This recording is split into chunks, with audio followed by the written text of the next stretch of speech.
Hello, y'all. It is Tuesday, and I'm here to continue DKC 1-2-3 100%. Wherein every time I die twice in a world, I have to switch games. So we're gonna continue on with that tonight. And from where we left off, which was in the middle of DKC2, you can see here we are. You can see that we've done the first couple of worlds here. We've finished those, and we're on to Gloomy Gulch. We have died once in this in each of the games, plus twice in DKC1. But hey, I think that overall we're doing a good job. Also, by the way, the rules are, as you can see at the bottom right over in that direction. As you can see on the bottom right, I have 2 tries, and every time I die, they're gonna get gone, right?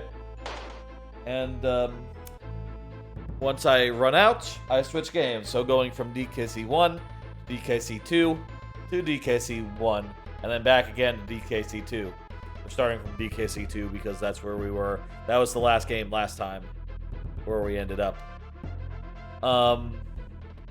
If we clear a world, finish the boss, all that business. If we were to clear a world, we would refresh our lives. So if we had 1 loss, we would restore that 1. So keep that all in mind. The rules are all the rules. The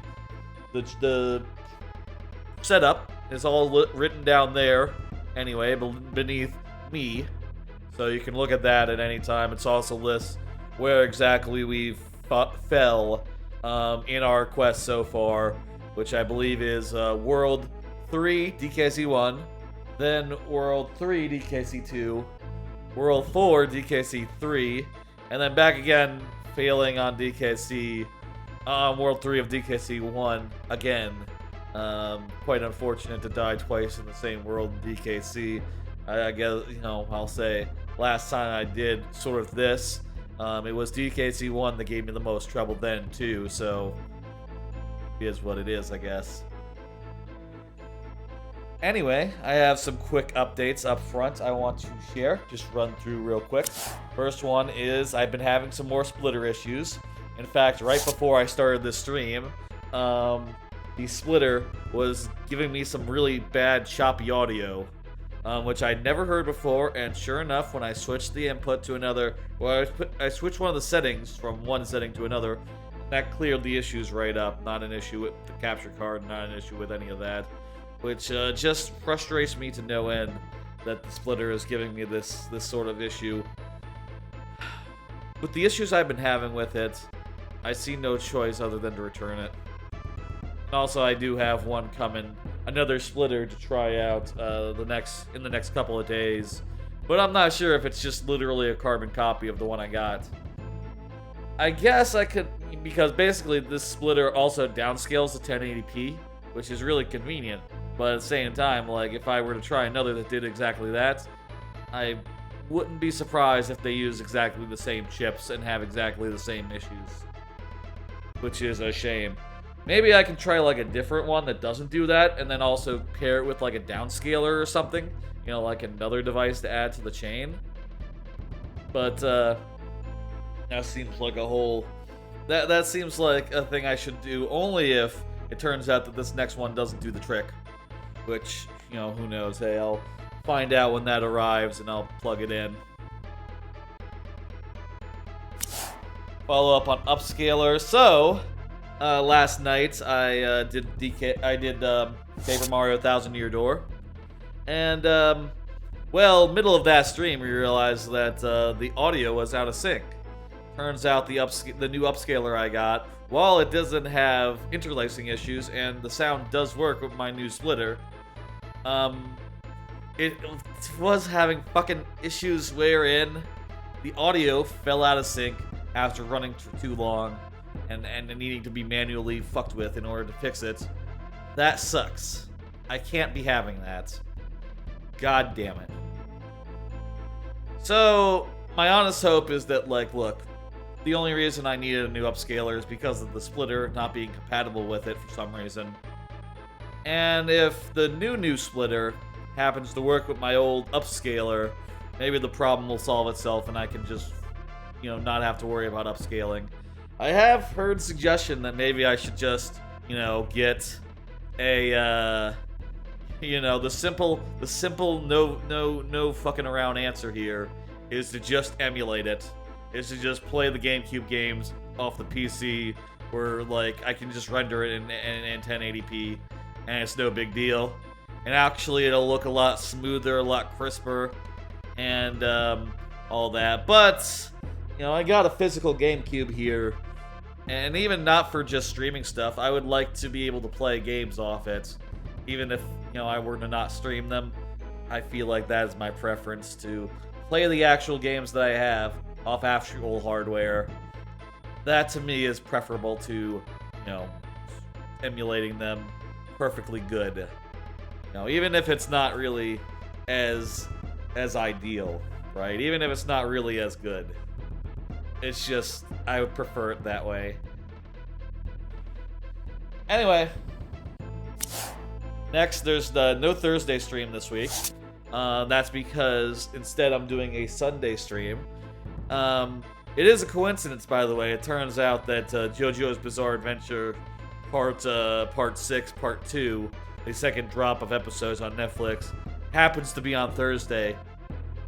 I didn't realize that until I had canceled the Thursday stream, but hey, that's a happy coincidence. Maybe if I hadn't canceled the Thursday stream, I might have done, because I gotta watch me some JoJo Thursday night. Oh my god. Been waiting since December and shit. Big Sunday stream, Paper Mario. So, I am doing, in Thousand Year Door. I finished that last night, but I still have the Pit of 100 trials to do. And after I do the Pit of 100 trials, however long that takes, I'll be doing a run of the Paper Mario randomizer, as Paper Mario 64's randomizer. It has some brand new settings, such as you can randomize the hammers and boot upgrades into the regular item pool, which is going to be really fun, I think. I'm really looking forward to that. In the game as is, in the randomizer as is, it's always exciting when you randomly find a partner. And now with boots and hammers in there, there's even more stuff to randomly find to really, like, hop that really, like, will cause me to maybe to pog, to really pop huge, to really get excited. Anyway, look forward to that. That'll be, let me show the schedule for this here week. That'll be at 4 p.m. Central on Sunday. It is, of course, also a 3-day weekend, so that's nice. I'm not sure, by the way, if Monday is going to have a stream, whether it being a holiday. Maybe I'll rearrange the next week in order to, not do a Monday stream if that is my last day off of a weekend. I usually like to spend the last day of a weekend sleeping and doing absolutely nothing, which is why I'm, happy doing a Sunday stream if it's not the last day. But, yeah, maybe. We'll also see if we, maybe, hey, if we finish the DKCs tonight, we'll have, maybe we'll put the Mario Maker on Tuesday instead, and then do, we'll do the regular Mario Maker / whatever the next game is, which, by the way, is GTA 5. GTA 5 is the next game. That'll be following Mario Maker the next Monday or Tuesday stream of that. Look forward to that. I still have to buy the enhanced edition of GTA 5. I'll do that by the time in the next stream. I'll also hopefully have the splitter issues taken care of. We'll see. Anyway, that takes care of what I wanted to say at the top here. Sorry for a bit of a late start, by the way. Right as I started streaming, the laundry machine went off, so I had to pull the clothes out of the dryer really fast and get a bunch of other stuff taken care of. and that delayed the start. Also, some technical issues before that. Like I said, the splitter was causing all sorts of weird crackly noises. And not only that, they restarted after a bit, so... And if it starts crackling again, I'm gonna have to, like, get up and fiddle with some stuff. And hopefully that'll buy us, like... I don't know how long it's gonna buy us. Hey, Adrian, how you doing? But we'll see. Anyway, let's get going. 2 tries here per world, refreshing at bosses. And we gotta get everything. Classic game. Yeah, DKC2, I'll say. One of my top 2 games of all time. That and Mario Odyssey. You know, at one point, it would be fun to do like a Mario Odyssey DKC2 stream. You know, pairing those 2 games up. Those 2 games are my favorite games of all time. I could definitely see that making sense for like a anniversary stream or something. Just playing through those 2 games, and also maybe Mario Maker in tandem. Like maybe that would be the maybe that would just be the anniversary stream. Like 2 of my favorite games of all time, plus Mario Maker. You know, as my mainstream game. That's not a bad idea. I've been trying to think about what my anniversary stream should be. Even though that's still like a September, October, November, so like 2 months out.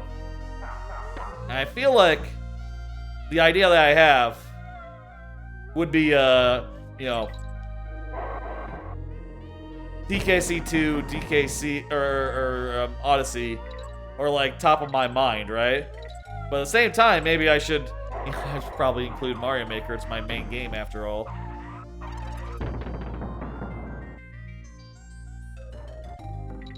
I do wonder, like, how, if like, if I could do like,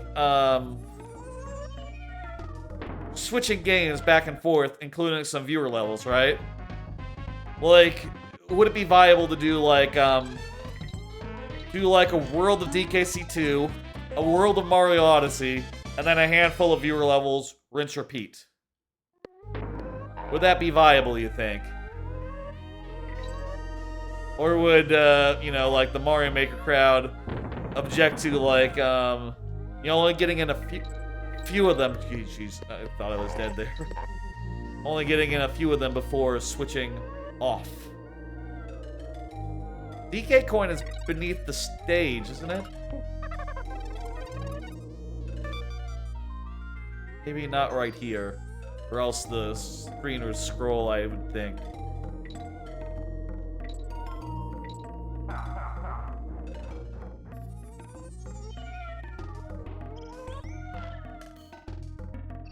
I think I missed the DK coin. Shit.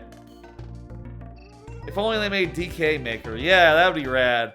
The only problem with DKC is that the environments are so elaborate. How exactly would you customize them and make them look good? You know what I mean? That would be a task and a half. I need to find the DK coin, so second take here. Isn't it below the stage somewhere?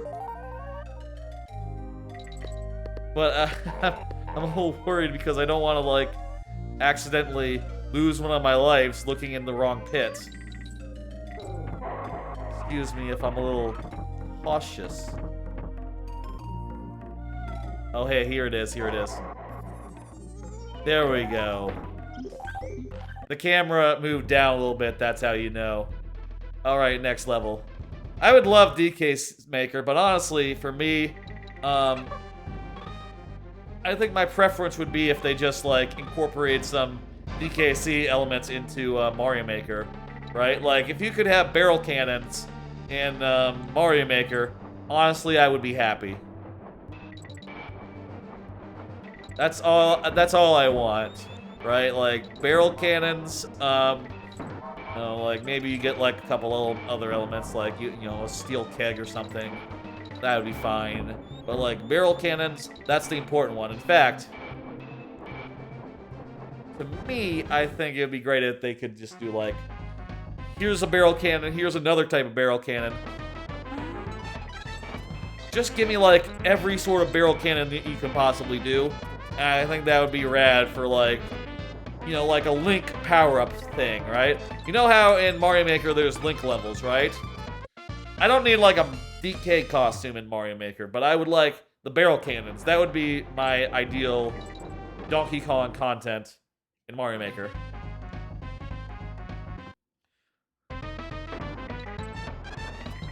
Hang on, I can't look away right now, but, talking about, Impossible Layer, right? Impossible Layer is very DKC, that's true. You're talking about, the Impossible Layer, the platformer one, yeah. That game's alright. I think that it's not quite up to the level of, like, polish in, like, Tropical Freeze. But the way that you unlock levels in that by, like, doing overworld stuff is super cool. And I think that, you know, makes up for a little bit of, like, the parts of it that I find not as good. Also, I'll say I don't like the, I didn't like the way that, I didn't like the final level very much. I thought it was just too fucking hard and like, tedious to go through, even if you have like a million pieces of health. Just the fact that, you know, if you die, it's over. Okay, we'll have to come back and get that bonus on a second run. Unfortunately. Just rather tedious. And never beat it as a result, but, you know, hey, I beat like every other level and had a good time doing that, and for me, that's enough. You know, I'm okay not beating a game if the whole game, other than the final thing, is fun. I'll say, personally, I really didn't like Yooka-Laylee, the first, the N64 style platformer one. It just, I don't know, just didn't work for me for some reason. You know, at the time, I definitely, like, was trying to think in my head, like, is this just, like, the experience of playing this sort of game, sight unseen, or is there something wrong with this? And I was trying to, really, like, go through my mental and go, like, okay, well, you know, like, and I would pick out things like, oh, in Yooka-Laylee, you can really just hover all you want. You know, just like infinitely. And that really makes it so that the platforming sort of dissolves in a puddle of goo.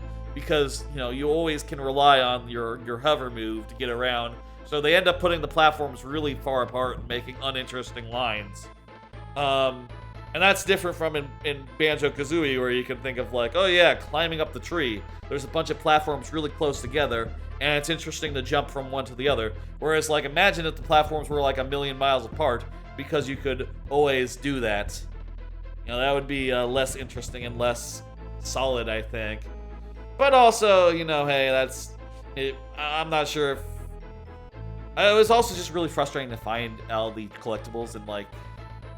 It's hard to say whether it was just bad or just like maybe just playing a 3D platformer in that style for the first time since I was a kid. Just it doesn't work as well if I don't know where everything is just intuitively, you know, just from years and years of playing. I'm not sure.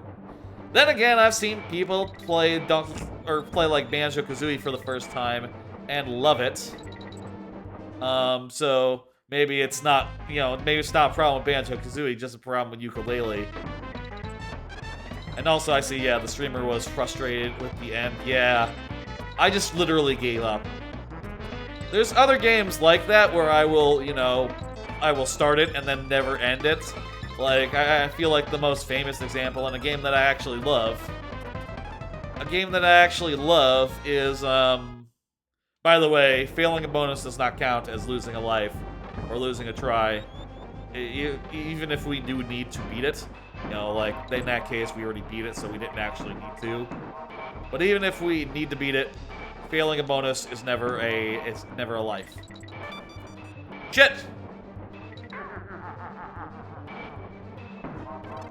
Missed a barrel there.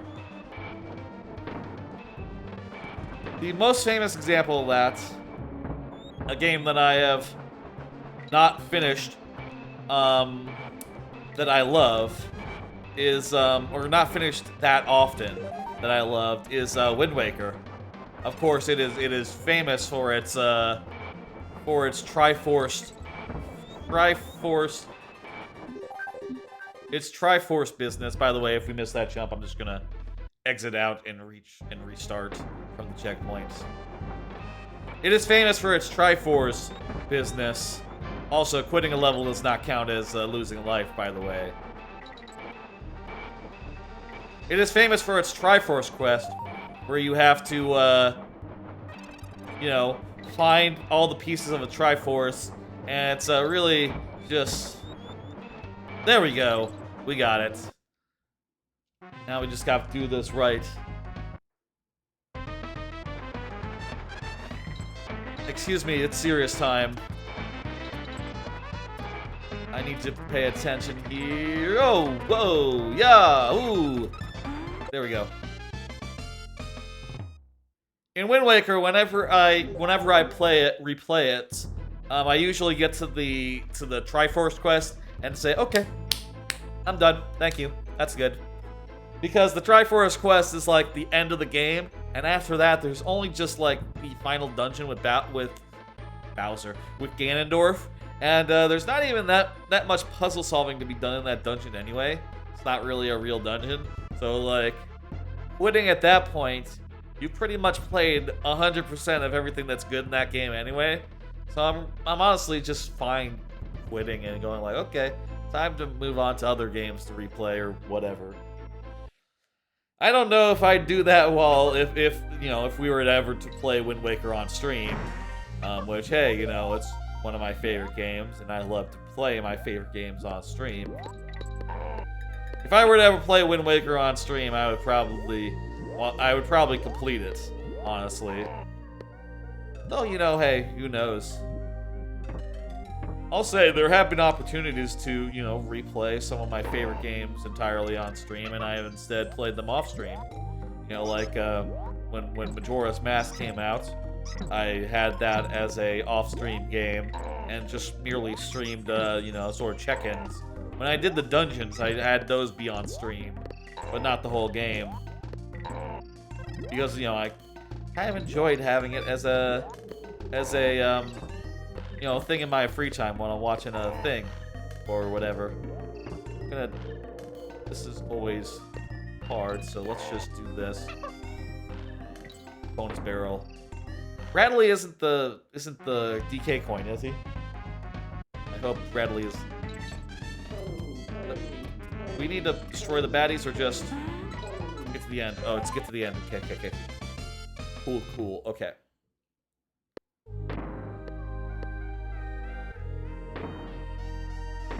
So far, this world has gone quite nice. I have not lost a life. Knock on wood. Ah. Is this a thing? I feel like this is the cannonball. Fuck. Yeah, that's definitely the cannonball. We'll come back for that later.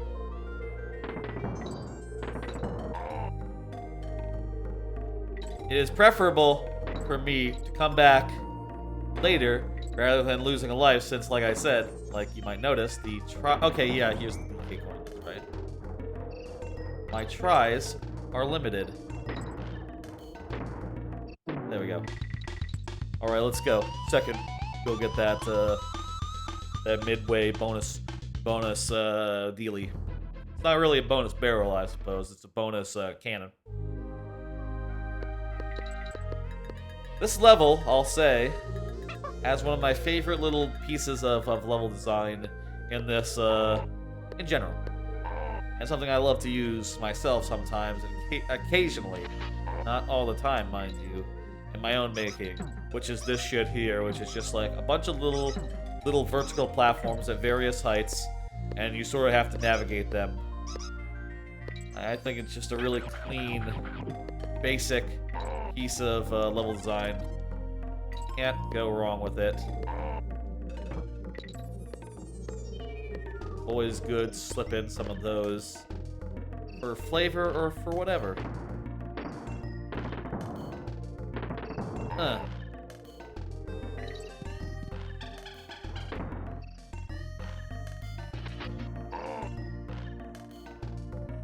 There we go.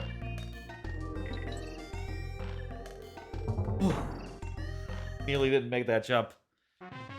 Could have waited until the wind died down, I suppose. Okay, let's go.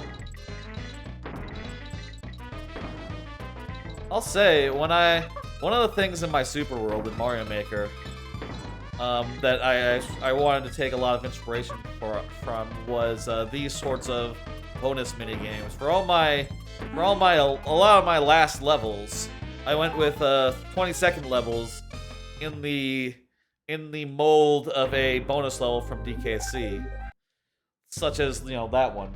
And it kind of is like my only regret about that is that I never had the opportunity, never had the occasion to do a collect the stars type bonus. I meant to do that for my last one, but it turned out to be not a good fit for the level I was making. So, the end of World 6 ended up being just get to the end, basically, which is still fun, but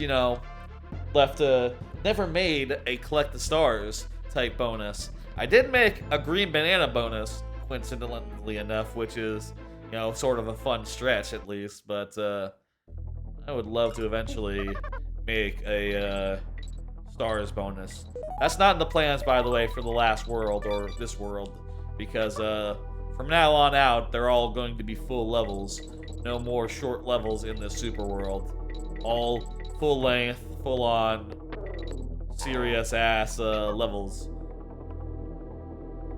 But hey, after I do the super world, I can, I'm going back to, I can make whatever the fuck I want. Obligations are over, basically. Which, hey, I'll say, I'm 9 levels away from that. That's probably gonna take a while. My pace has slowed dramatically. It's probably gonna at least be until next year, I would imagine, at the current pace. Right, another bonus here.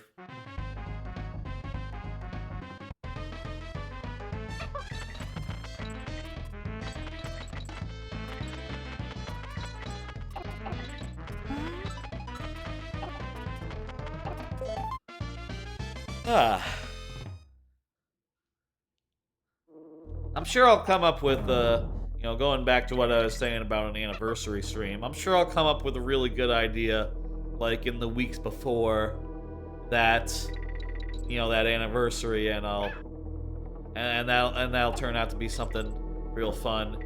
I've done a bunch of streams where I just have like, between 3 and 7 games planned. And that could easily be a stream with a lot of games planned. Or you know what? Honestly, what might be fun for an anniversary stream? Oops. I've never done retro roulette, but there is a thing basically that lets you like switch games every such and such minutes. Maybe we could put together something of a retro roulette full of my favorite games of all time.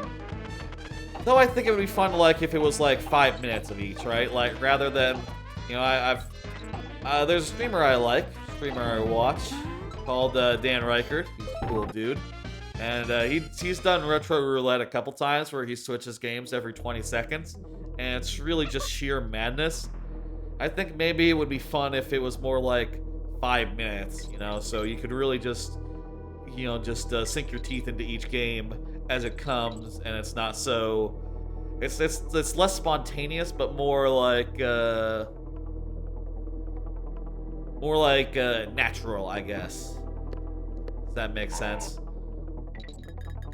Like 5 minutes would be a little bit more my speed as far as like how often I'd like to be switching games. Honestly, maybe even like 10 minutes. I could see that being fun. How many games would I switch between? Well, the options are N64, Game Boy, SNES, I think NES and regular Game Boy as well. You can have PlayStation in there, but I'll say I never played a PlayStation. Many PlayStation games going up. I never had a PlayStation until the PlayStation 3, so that's not really as appealing. But there are a lot of things I would slot in. I guess like Banjo-Kazooie, Banjo-Tooie. What if it was all rare games, actually? Donkey Kong Country 1, 2, 3, Banjos. What other ones would fit that bill? Diddy Kong Racing. They did a lot of other games, but I'll say I was never like big into the Golden Eyes. Maybe like a rare. Could literally be called for a rare replay.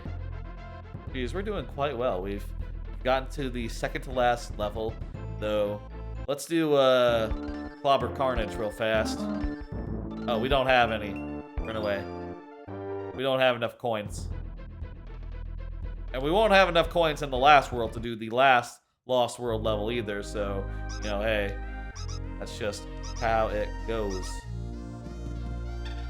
Pretty sure there's no bonus in this area here, so we can just go directly to the end. But I'll take this this highway.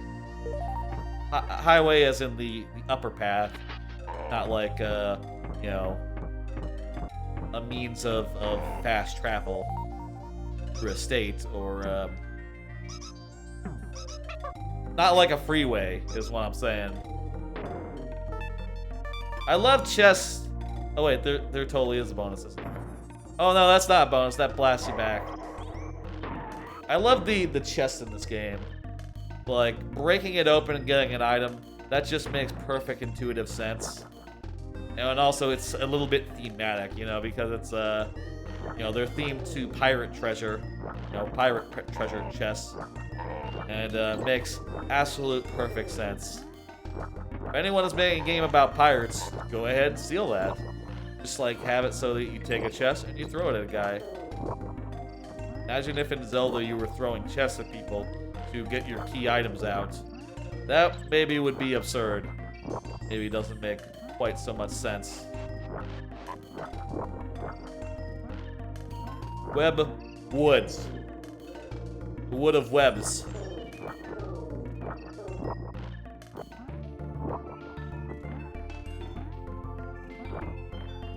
Wait, I guess we've done Clobber Carnage. Clobber Carnage was the one in the last world.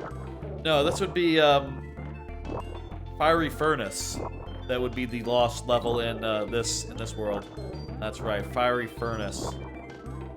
I've already done Clobber Carnage last week.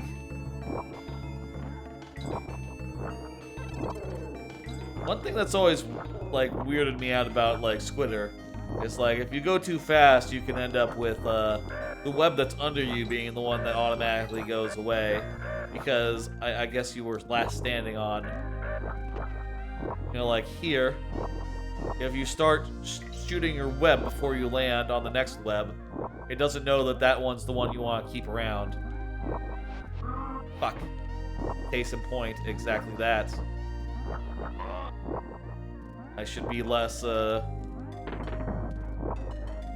shouldn't try to show off the weird things, just play it safe.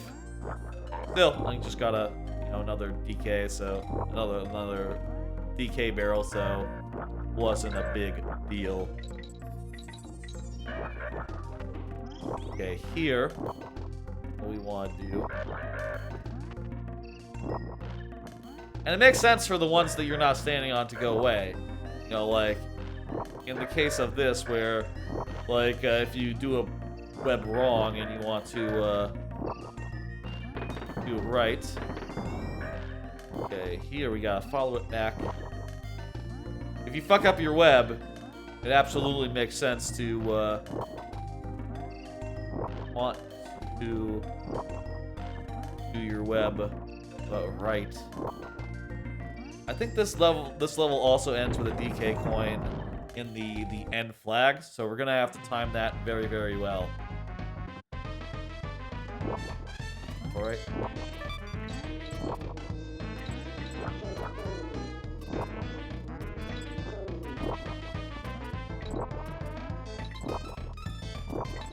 Okay. Good. Okay. Whew.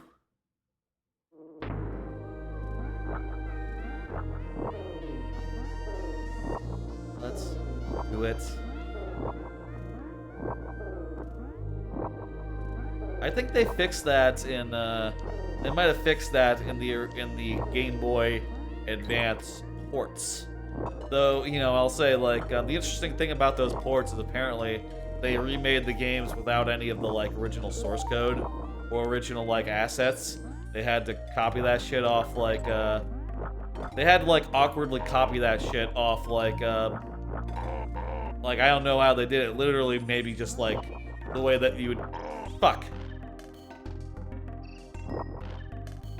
Maybe literally the way you would do it off Spriter's resource. Shit.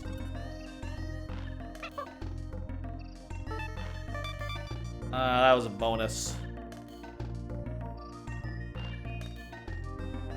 Still, we get multiple shots at this, I guess. Which we fucked up, so... There you go. Shit. That was the worst possible case. Problem with a level like this is even if you wanted to, like, take a death and give it another go, you can't. Because you literally can't. It's not allowed.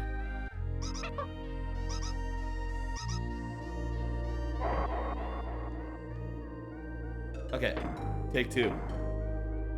I guess it'd be easier if I allowed myself to just rewind and go literally back to the end of the level, but I feel like in the case of shit like that, if I were to, you know, we just have to be good.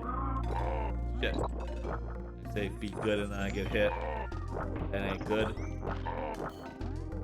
My problem is I always like to have the run button held down, so if I'm releasing it at any point to make a web, it's kind of awkward to use the... Oh, wait a minute. I just remembered I can use the R and L buttons just as easily to make web. Make web.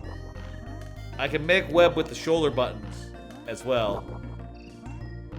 So that's gonna allow me to hold on to the run button and not let go of it. Not have to be shooting off additional extra webs. I don't need to. While I'm replaying this level, why don't I pull up a card and talk about what's on it? Looking forward to JJA BA Part 6, second set of episodes, Thursday. That's right, I mentioned that in passing earlier. But, you know, hey, Thursday, they're putting out the next set of episodes. I guess there's probably like 12 of them or some shit. Which, you know, I vastly prefer the older way they did it, where they just, like, put out episodes continuously until they were all done. Instead, they're putting them out 12 episodes every 6 months, which is, I don't know if you know this, that's slower than they would have done if they did one every week for 6 months. But whatever. Whatever. It's still JoJo, and it's still pretty fucking good. Well, I hope it's pretty fucking good. The first part of Season 6 is pretty fucking good. I'm looking forward to seeing where it goes from here. You know, Season 6 is famously the season that takes place entirely, at least so far, at a prison, at a woman's prison. Actually, you know what? I think it's like mixed gender for some reason. But they're at prison, you know, but they're still doing stand battles, and there's still wacky stuff going on. It's good. I like the characters. I like the stand fights. It's all exactly what I like. And it's all pretty well paced so far, you know? It's not... There's not a lot of filler Not a lot of like stretching. It's well paced. JoJo's Bizarre Adventure in general. Well, except for part 3, I'll say. People, I feel like part 3 is probably the most famous part for some reason, but I feel like when they actually went to adapt it for like the real actual anime, I feel like they kind of screwed up.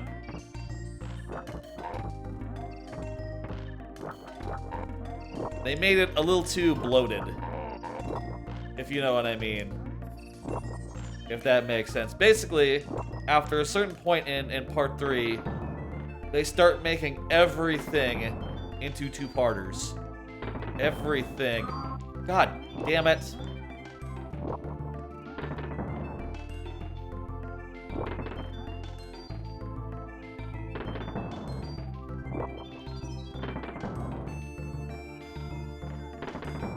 Oh, I guess we just have to walk. Walk it back. Okay, there we go. Didn't have to follow it back so much. Look at that. It's the Rare logo. At a certain point in part 3, everything becomes a two-parter, and I feel like a lot of those arcs really aren't good enough to justify the length or the time spent.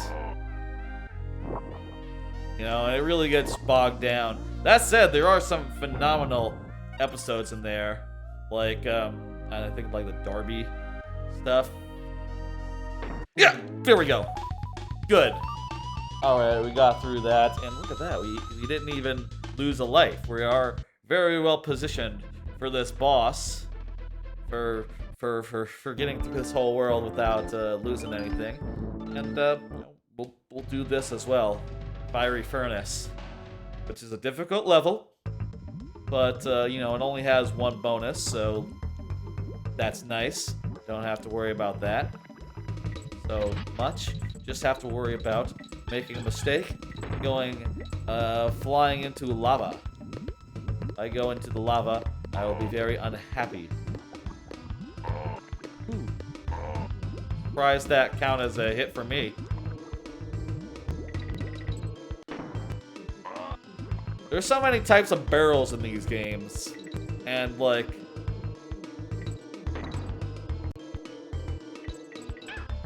fuck. By the way, I'm hearing some weird noises on the capture. One second, I'm gonna fiddle with the splitter. It was causing this sort of thing the other day. Guess it's just fucked. Like I said, I got another one coming. So, new splitter. This one's gonna go back to Amazon. They're gonna give me my money back.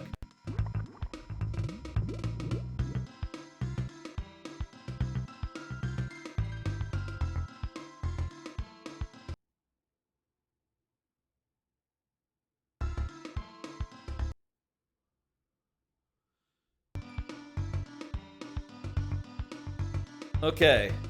Any weird clicks and stuff should be gone now. At least for, I'm gonna guess, 1 hour. That's about how long it was gone after I reset it before the stream. So that's fun. I love it when things don't work reliably for long periods of time. I'm kidding, I don't love that. I prefer it if things just, why aren't you doing anything? I'd prefer it if things just, you know, didn't give me any trouble. It just worked. How hard is that? Just work. And sometimes things are pieces of junk.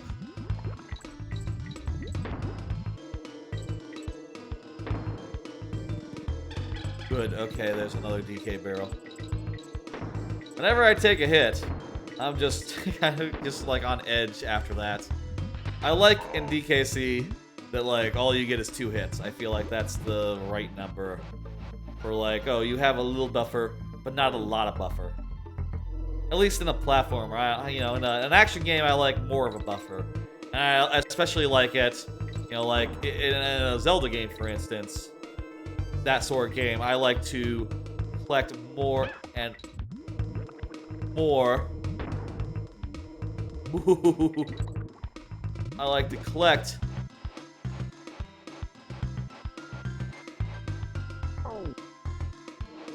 I like to collect more and more health as I go through the adventure.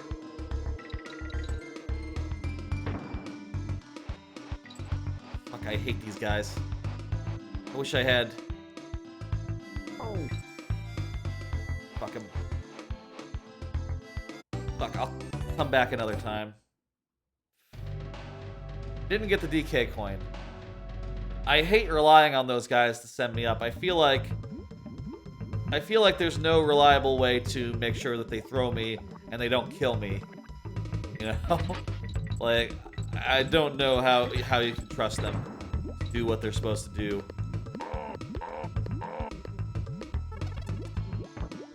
Still, if we can get there without taking a hit, which, you know, hey, I'll manage. Oops. There's another DK barrel nearby, I'm sure. If we can get through there without taking a hit, we can just throw our partner up there, and that will do.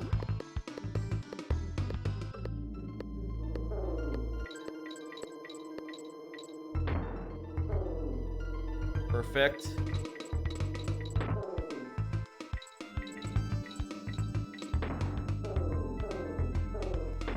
Okay.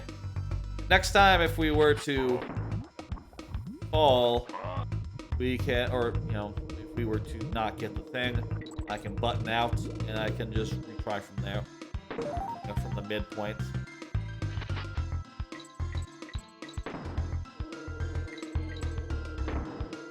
I always like to get a little higher there to get over the bees. I don't know if it's really necessary. I mean, the bananas are clearly telling you, like, no, don't. You don't have to do... Fuck! Is there another DK barrel after this point?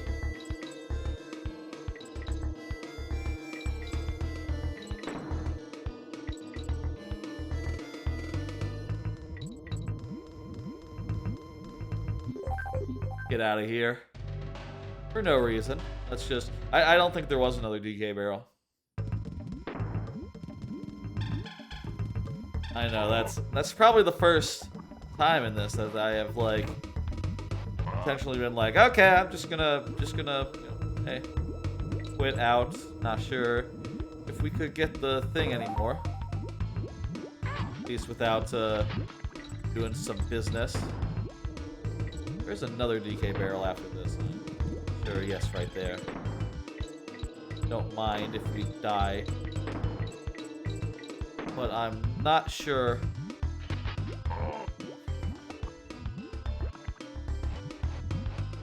They throw you, those guys, if you let them. But I've never found them all that reliable. Bananas are telling us to.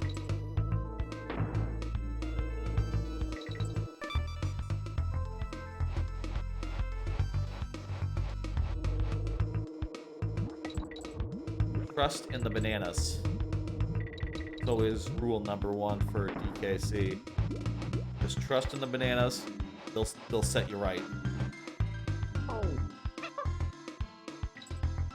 Okay. And there's the bonus barrel.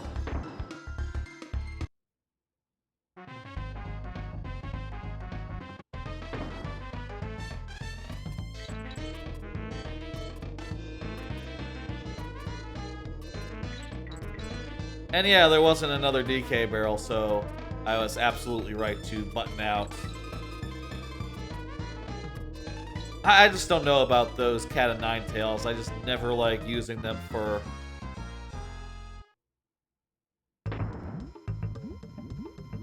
Really? It's gonna put me there where I can't just... Okay. Really? Okay, take two.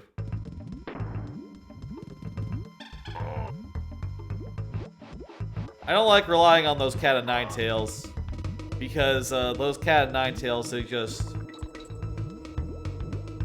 always like they can pick you up, but they can also like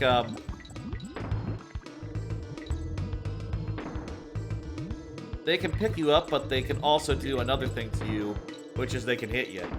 And I'm never sure, like, how exactly it determines, like, whether one happens or the other happens. I just don't trust them as far as I can throw them.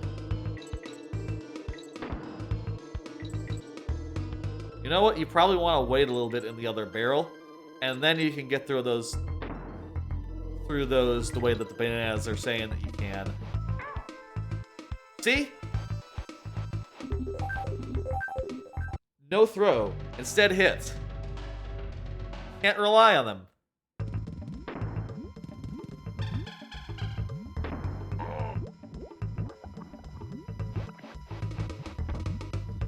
Okay.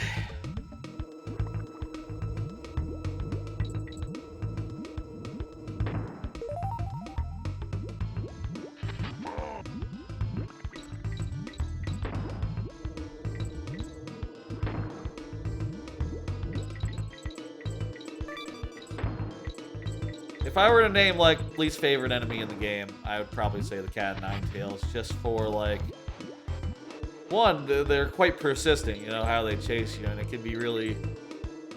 And they're just coming right after you. It's really quite scary. Go through them.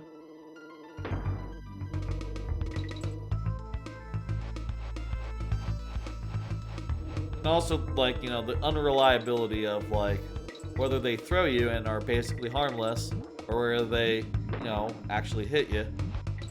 There's no counting on it. Also, they're the only enemy that you have to outwait, or, like, avoid for a long period of time. Other enemies in the game, like, you just hit them. They're dead. This one is more like a Koopalang from Mario Maker, right? Where you hit them, or, you know, you don't hit them, but they go into an invulnerability state for like 5-10 seconds or so, and there's nothing you can do till they're done, you know, doing what they're gonna do. That to me is more annoying than fun. Personally, I don't like waiting for things. I like being able to just go at the first possible opportunity. You can't do that in that case. Okay. Perfect. Finally. I was saying yesterday about, like, how Team Rock is, like, the thing is about Team Rock. One thing is this, like, a raised fist, that's victory. Raised fist is, like, what you do whenever you win.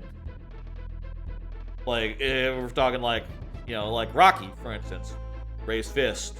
Or, you know, All Might, raised fist. Whenever he wins a big fight in My Hero Academia, the seasons in which he is active. Famously raises the fist after defeating a guy. I'm not going to say who the guy is that he defeats. Famous raised fist scene. It also helps that he, you know, he also becomes big when that happens. Avoid the eggs. There we go. Let's do this nice and clean. A whole world with no deaths.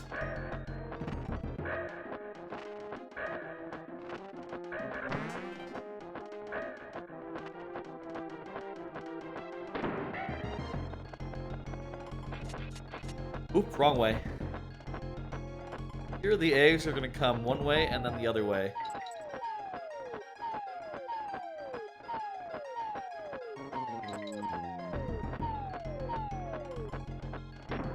Alright, last set of birds. Set of mini neckies.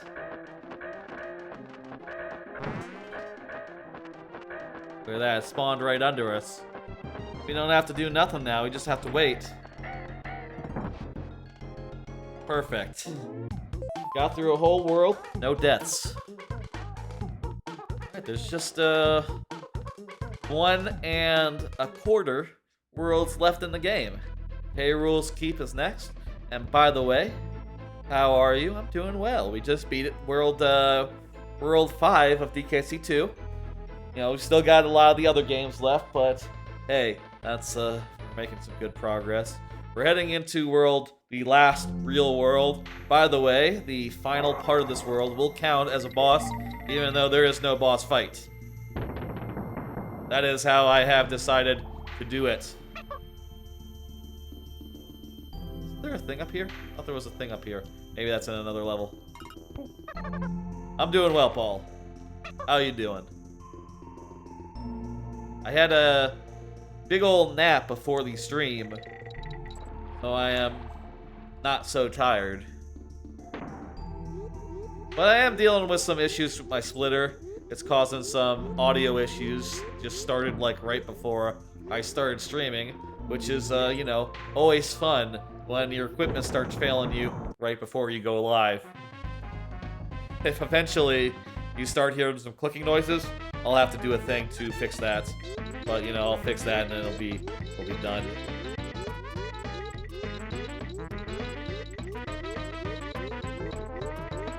Good to see you, Paul.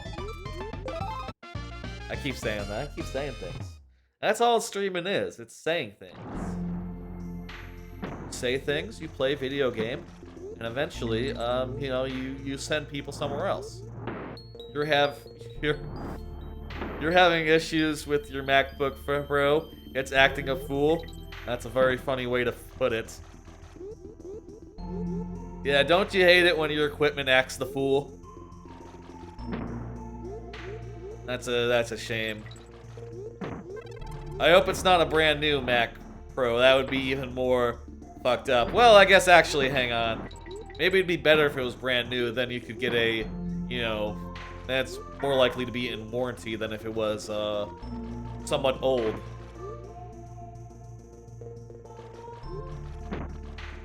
I had once.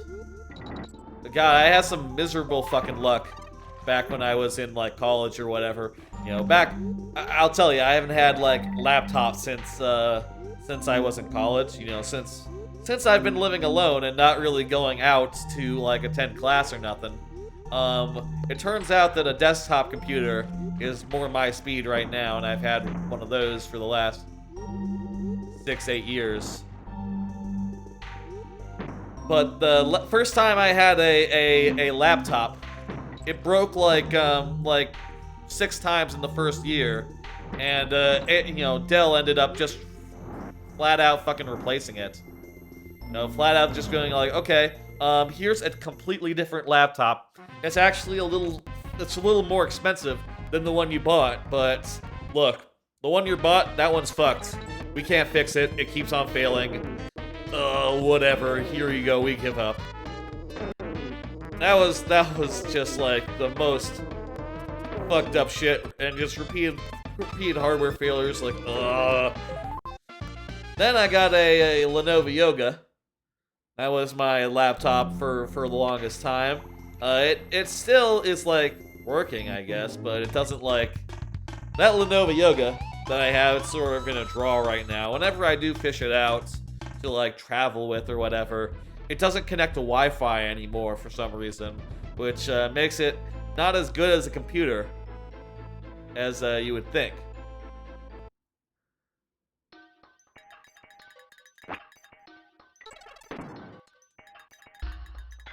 You know, if it can't connect to Wi-Fi reliably, then not really very good as a computer, is it? At least in today's modern age. And you know, I don't always have an Ethernet port. Actually, I don't think it even has an Ethernet port to plug into. It's only been 2 or 3 years. Gotcha. So it might still be in warranty? Question mark. That's the important thing when your laptop is failing you. You gotta see like, okay, well, can I go get the company that made it to be responsible and shit, and you know, fix whatever problem it is. When you have your own computer, or I say your own computer, when you have the shirt too, Shaq? Ha! Yeah, that's a great one. Well, I forget if this one was SGDQ, Yeti, or just like a Yeti of the day. This one... Wait a minute, I might have missed a bonus there. But yeah, I have a lot of fine Yetis. It's one of the GDQs. Yeah, I usually like look through the GDQ shirts and I get like a couple of them whenever they come around. And I also sometimes just get like the regular shirts of the day as well. I feel like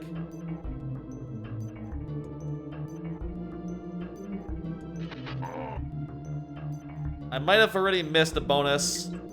We'll come back for it if I do. By the way, for those just joining, what we're doing tonight is DKC 1, 2, and 3, and it's 100%, so I have to get everything. And also, if I lose both lives, I lose 2 lives, the lives that you see on the right side of the screen, I have to switch games. You know, going from 1 to 2 to 3, and then around the horn after that. And also, I will write down where I lost those lives to, you know, chronicle it and shit. So far, we've started from, tonight we've there was a bad guy down there. Tonight, we've started from... Ah! That's the first death. Tonight, we've started from, World 4 in DKC2.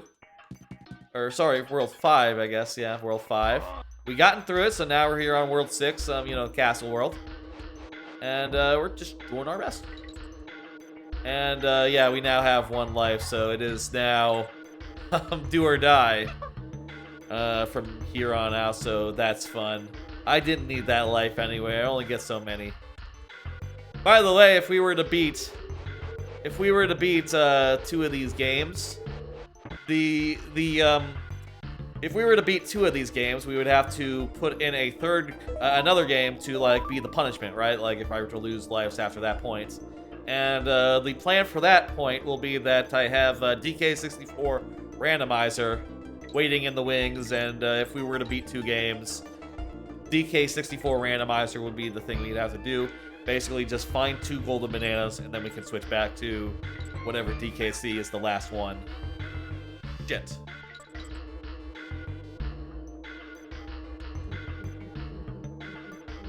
Nice shirt. Holy shit. That's Glower with a rate of 94 viewers. Look at those rockets, y'all. There's 1 rocket for each raider. Nice shirt, nice shirt. Everyone loves the shirt. Thank you for the follow, Jack. Let me tell you what we're doing tonight. I'm doing DKC 1, 2, and 3, and I only have 2 lives to do it on. And if I lose both lives, I have to switch games. And also they refresh at bosses, so like, you know, or really when I finish a world. So it does. There's no boss at the end of this world, but I will be getting my life back when I beat this world. I need to go under. You know what? We'll take another lap. Everyone loves the shirt. Thank you. Yeah, it's from GDQ Yeti. Lower. Thank you for the thing. Let me give you a shout out. Huge rage from Glower. Rage. I don't know why I said rage. What the fuck? Twitch app decided to be weird all of a sudden. 1 second. Getting in the thing. Nice coins. Everyone loves the coins. Here's a shout out for Glower. For Glower. Huge raid. Thank you. Really lovely. Really great Paper Mario speedrunner. I'm sure y'all know. Y'all coming from Glower's stream. He was doing any percent no Peach Warp. Was it no Peach Warp tonight? Or was he doing did he ever finish that Dark Star? Was he doing Dark Star? What was Glower up to? Tell me. I need to get the things. He got a world record? Haha, good. Congratulations, Glower. That's fantastic. Nice, good shit. I need to find the bonuses in this. I think I need both of them. I think I missed both of them. The one at the end, and then the one in the middle. What is that emote? Let me see. Oh, it's a crown. It's a character with a crown, smiling. That's nice, Jayhawk.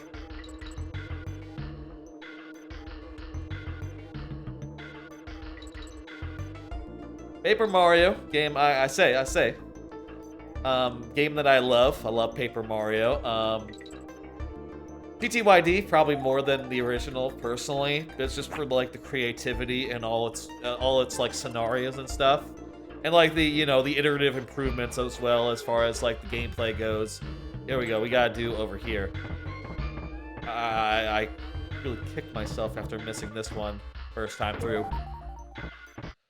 Yeah, I love that game. Yes, I've been playing the randomizer recently. By the way, for those coming in from Glower, let me tell you something I'm doing this weekend. So here's my schedule for this week, by the way. This is the first time you're coming over to me, let me tell you what I do on a regular basis. My main thing is Mario Maker viewer levels. I tend to play a lot of the time with stakes like this, like limited lives, that sort of thing. I also been doing playthrough. I've just finished TTYD, and on next Sunday, I'll be doing the Pit of 100 Trials in that file of TTYD.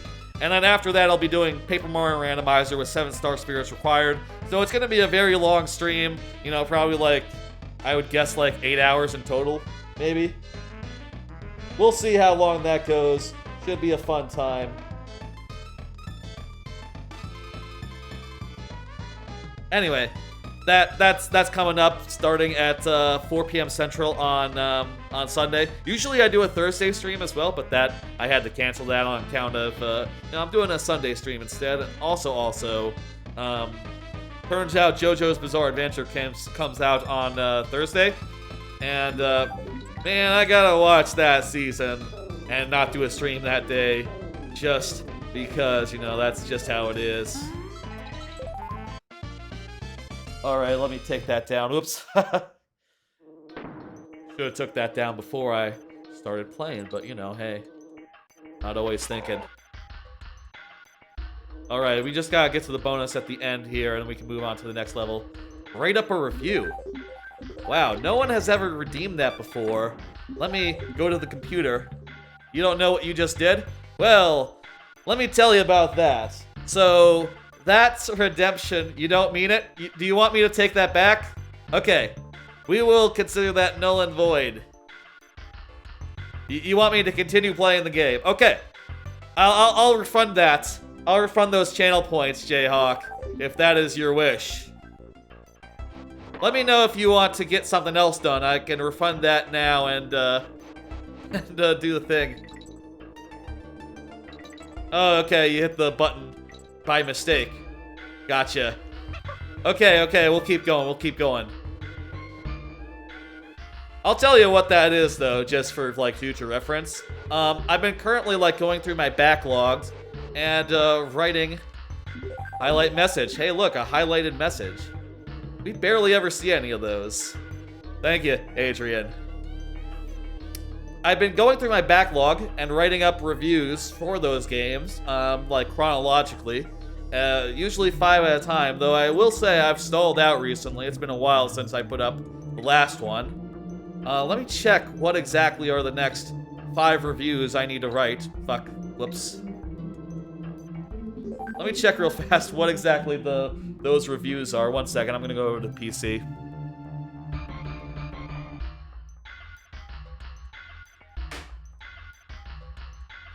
I'm here at the PC. Hey, well, how's it going? I'm on a different mic. It might sound a bit different. For reference, the next 5 reviews I have to write are for Stardew Valley, which I love, 5 out of 5, one of my favorites. Stellaris, Uncharted 4, Overwatch, and Doom. So if you were to redeem that, you could pick one of those, and we would try to work out like what exactly the review is. It would be about 500 characters, and I would probably pull up some video of the game in order to like look at it and go like, oh, do you really want me to review Stellaris right now? Oh, okay, Stellaris goated. Yeah, I'll say I think that... I'll talk about Stellaris if you want to talk about Stellaris. Hang on, I'm gonna go back to the couch now.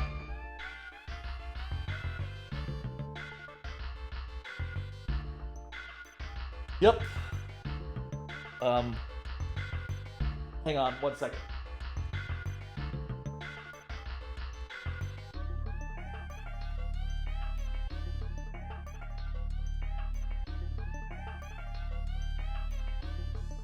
sitting back down. Stellaris, I felt like when I got it, I was a little disappointed just for like they talked a big deal about like how like factionalization would work, right? Like, oh, you know, like this is an empire building game where your empires will dissolve. You'll have like factions that'll splinter off and they'll create their like rogue states basically. And for me at least, that never really happened. You know, I don't know about for y'all, but God damn it!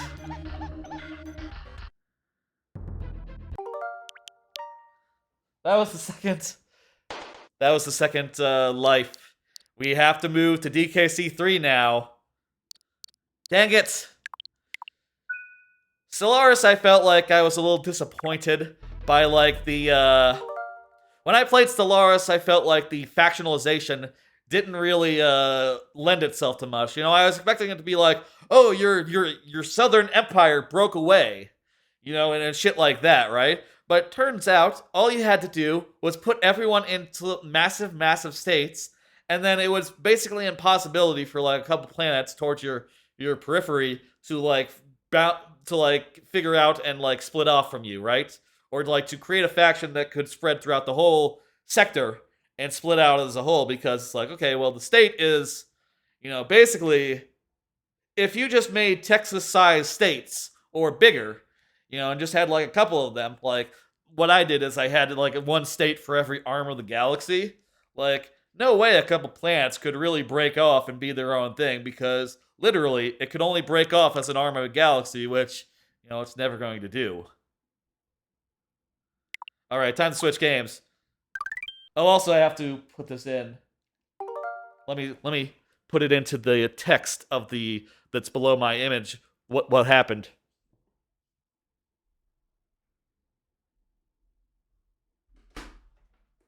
Okay. 2 seconds here. First, I'm going to put in here. Let me find it real fast.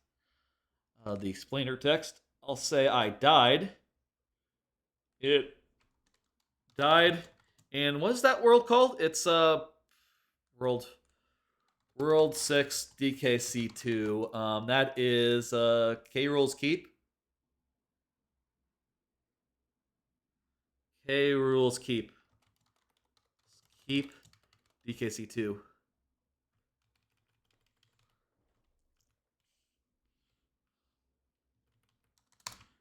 Let's just shorten it so it fits on the thing.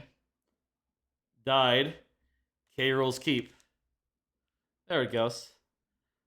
Alright, and I just gotta switch games to DKC3. Donkey.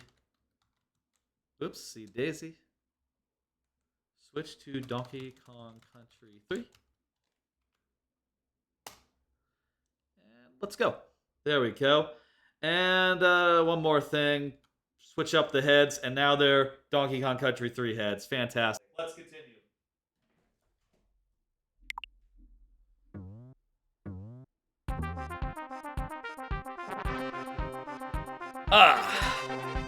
You watched a friend play it, but never played it yourself? Gotcha. Like I said, you know, I sort of spent a while, and basically, doing it like that, it was very easy to never lose, right? It was very easy to just continue on, like, building up your empire a little bit at a time. And I'll say, like, at the end, I conquered the whole galaxy, and I was pretty proud of that. I was pretty happy with that. Oh, wait, I gotta load the suspend point. There we go. Alright, we're continuing from here in DKC3. Let's go. Blazing bazookas. We have 2 lives, and it refreshes when we beat the boss. Dixie Kong, you prefer Mason Kong. I don't get that joke, Adrian.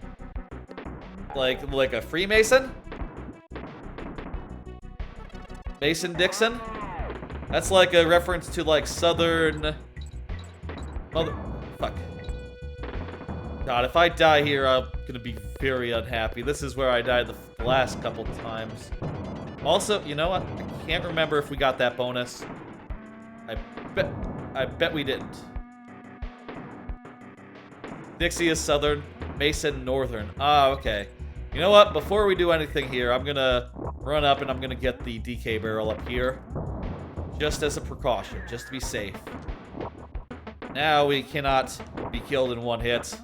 That is good. I can't remember. It's been like a whole week since the last time I played DKC3 on this here. Fuck! Well, I'm glad I got that thing because I totally forgot about that guy firing TNT barrels. That was a good move. You know what? That's how I died the first time. By the way, I'll say, losing a bonus does not count as a death. Only dying in the actual level. Also, quitting out does not count as a death either. Just if I, like, literally die and lose a life in the game, that is a death. Otherwise, it's not so bad. I think the DK barrel might be back now. Good, okay. Fantastic. Now I need to get this. By the way, I'll say, like, obviously, like, DKC2, one of my favorite games of all time, so, like, DKC3 is not quite as high on my rating, but I do think it's extremely good and probably the second best of the original three. I don't know if it's underrated, you know, I'll say, like, I'm pretty sure people mostly like DKC3. Like, people mostly like all these games. But I do think it is better than the original DKC, and I do appreciate, like, you know, they went in a different direction for this one, making things more puzzle-like. And I think that if they just did exactly what DKC2 did, it would never measure up, and I appreciate that they, you know, took some risks and then they took it in a slightly different direction.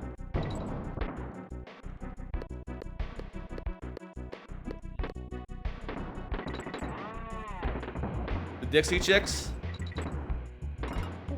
Yeah, I guess that is another Dixie that is famous. Dixie Chicks, they're still famous. Everyone knows who the Dixie Chicks are. They're like, you know, singers or something.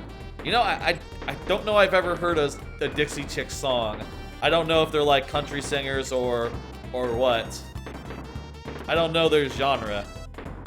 I assume they're like country or something, right?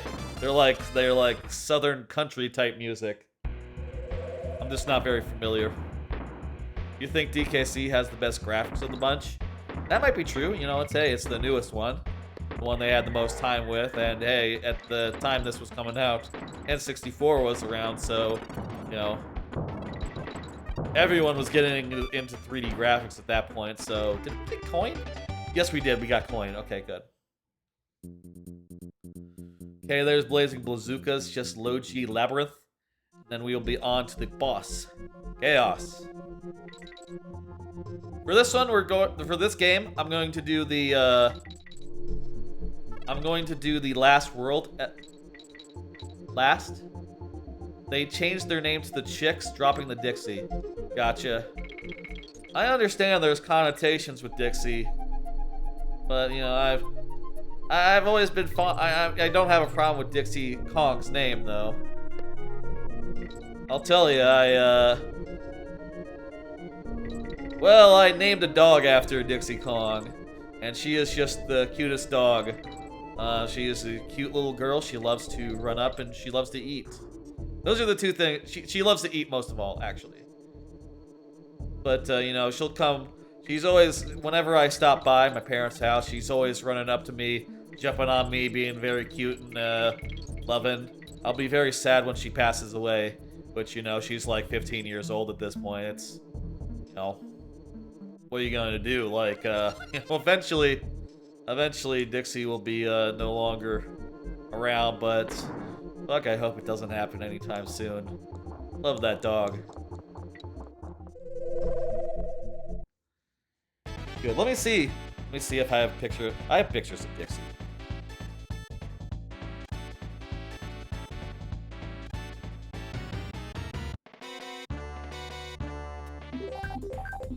One second.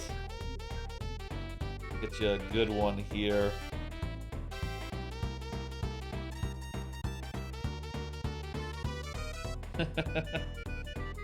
Oh. Hang on.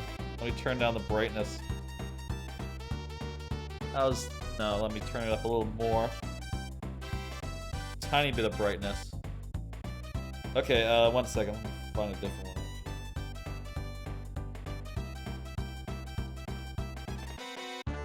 Let's see.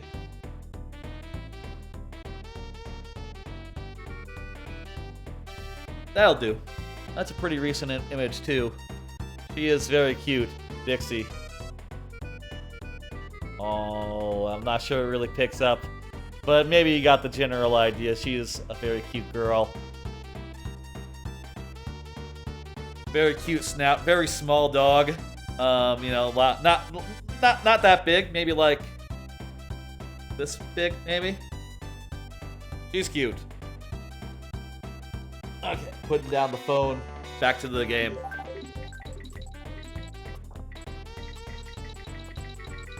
Both those dogs were I say both those dogs. My dad also has another dog that named Rex, who he got were obtained around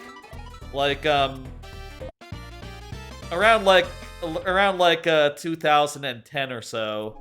I remember like when Dixie appeared. You know, I think it was like my first year of college, and just one day I came back home and there was a dog there. You know, another dog, a new dog. And like, oh hey, she doesn't have a name yet. And I said, how about Dixie? And well, they're you know after Dixie Kong. Nothing wrong with being named after a monkey, I'll say. Didn't mean it to be like you know, weird or southern or anything. I know that I am Texan, but please do not misunderstand. I named the dog Dixie just because Donkey Kong Country is cool, and I like Dixie Kong. I saw something going like, oh, you know, you gotta be worried if like a southerner has a dog named Dixie. And I said like, well, she's named after a gorilla, so I think it's fine. I think it's fine to be named after a gorilla. It's not like a racist thing. Please understand. And also, she's a cute girl. Oh, she's a good girl. She's very loving. Though Rex is more loving than her. Rex will just like Rex, my dad's other dog, who he got like the last year I was in high school. So last, you know, like I said, he's like 15 years old. He will just kiss you for hours on end if you let him. Just continue licking you, continuously until you stop. You know, until you say, okay, come on, that's enough. You stop that. No, that's enough. Come on. He is just a very loving boy, and you know, we all love him for it. He also just loves to run around, Rex. You know, his main ambition in life is to go outside and run around. And he loves it so much, it doesn't even matter that half the time that he does it nowadays, he runs so hard he fucking hurts his leg. You know, he's oftentimes just limping around because he just kills himself. It's just like killing his legs, just sprinting up and down the lawn, you know, up and down like the backyard, just like like a fiend, you know what I mean? It's good, and we like it. The Dixie Dicks did get much more hate mail around 20 years ago because of George W. Bush. Right, that did happen. That makes sense. Yeah. And hey, you know, don't blame anyone for changing names. Personally, like, I feel like, yeah, you can always just own it, I feel like, you know? Oh, they're conservative. Wait, oh. I was for a second, I didn't see the DK coin, but in DKC3, the coin is just a flag, and the flag is there. Good, okay, we're done. I thought for a second I didn't get the DK coin. Jeez. Right. Anyway, it's time for chaos. I still have 2 lives, which is nice. Liberalism in country music is a very rare breed. Yeah. But it's cool though, hey, you know. I think it's cool to be like the group that is, you know, in the... you know, I make whatever you want, regardless of your politics, I feel like, you know, whatever. Well, I don't mean that to say, like... Right. I don't mean that to say, like, racism is okay, but you know what I mean, like... Do what you gotta and make cool shit.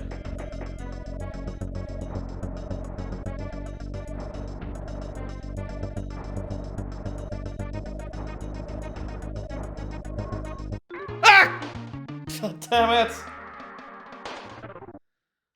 Okay, we lost a life there, but fortunately we still had a buffer. I mean, we only did 2 levels so far, so it would be sad if we didn't have a buffer. Let's go. Again, I will say, the premise here is that I have a limited amount of lives to beat each world, and these 2 lives, will refresh when I beat this boss, and, you know, we continue from there. I will say, for, like, if I played Donkey Kong Country, the whole series, like, so much growing up, and, you know, it was basically one of my first games ever. Donkey Kong Country in particular was the first game I ever, like, really got into. You know, I won't say it was my first ever. I'm sure I played, like, an educational game or something before that point. But, I would consider Donkey Kong Country to be my first game, and as a result, you know, the whole series is very important to me, and, I do believe I can get through most of this game without dying, so... Such that 2 lives left, I feel like is more than 2 lives is more than fair for me. If I was less familiar with the games, or if I only played them like a couple times as a kid or something, I would give myself 5 lives rather than 2. But I feel like 2 is plenty for me. I recently did like a Mega Man stream, and I had never played the Mega Man games before. And for that, I went with 5. Also because I had a lot of ideas for different Mega Man heads, and I really wanted to get as many of those in as possible. Like, I had the box art Mega Man was one of them. Look at that, we've beaten the boss, and that refreshes our lives. So we are back up to 2. Just as soon as this guy falls. There we go. Beating the boss, back up to 2 lives to take on K3. Let's go. Go ahead and cash our things in. I did consider at some point, like... Well, maybe it would be cheesy. Oh, by the way, speaking of cheese, I will absolutely... I'm gonna grab a pen to do the caves, because honestly, I'm not that good at Simon Says, if I'm being honest. 1 second.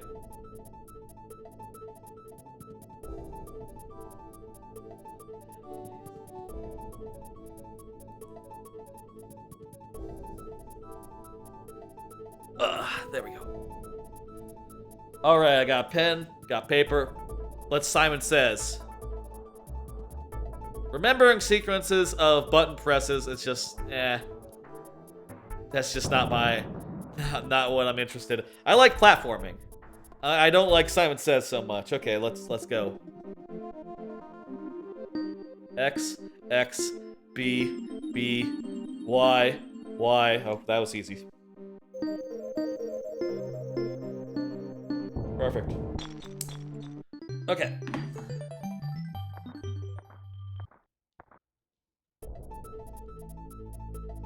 The earlier ones, you know, obviously they get harder as you go.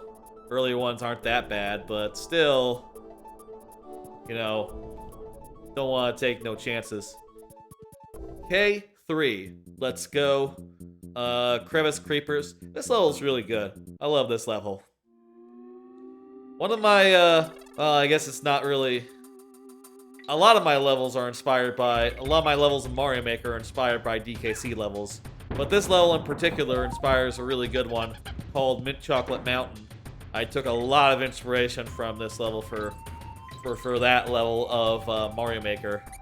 And I think it came out super well. I think that one... I forget if it's definitely like at 500 likes or so. Maybe higher. It was one of my most popular like early levels. It might be at 1,000, I'm not sure. Maybe just like 800 or so. Can't remember how well that did in the in terms of likes. There we go.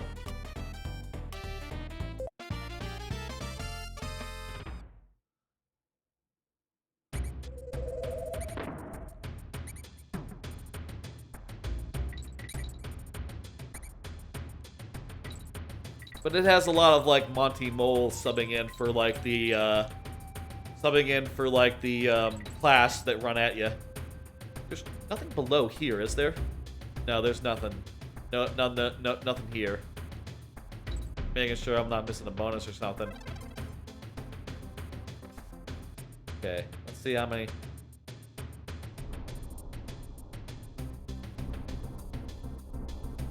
I'll tell you, I don't think I have the knack, like how you're supposed to throw this to make it work. Let's... There we go. Got it. Only took a couple tries. One of the trickier coins, that one.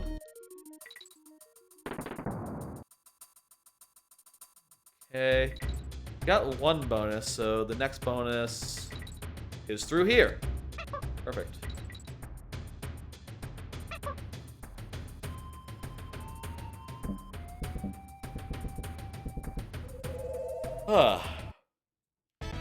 One thing I do on this channel, for those who don't know, I think I actually did one earlier. By the way, it doesn't count if I lose a bonus. That doesn't count as a death. Is it up or down? Oh, it's down. I need to be able to team throw to get up, don't I? Well, I guess I'll come back. I'll come back around for that one, I guess. Don't want to die to get my Kong back. You know what with the rules here. One thing I do on this here channel is I prepare a bunch of cards, sometimes ahead of time, with things I want to talk about. So when I don't have anything to say, I might pull one of those up. I'll be reminded, oh yeah, I meant to talk about this thing.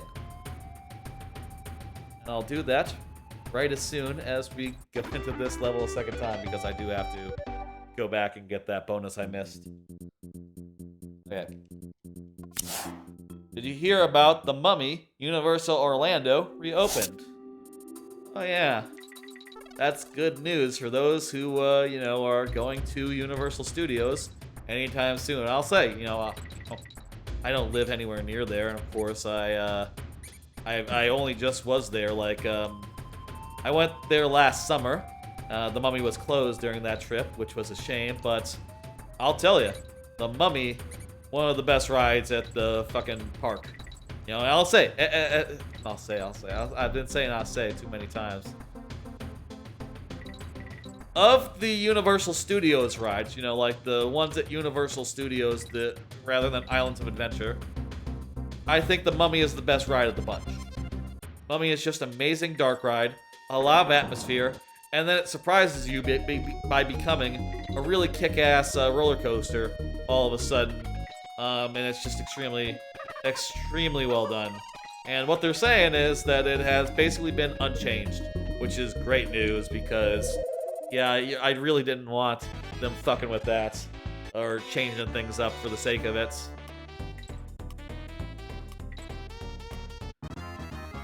Fuck.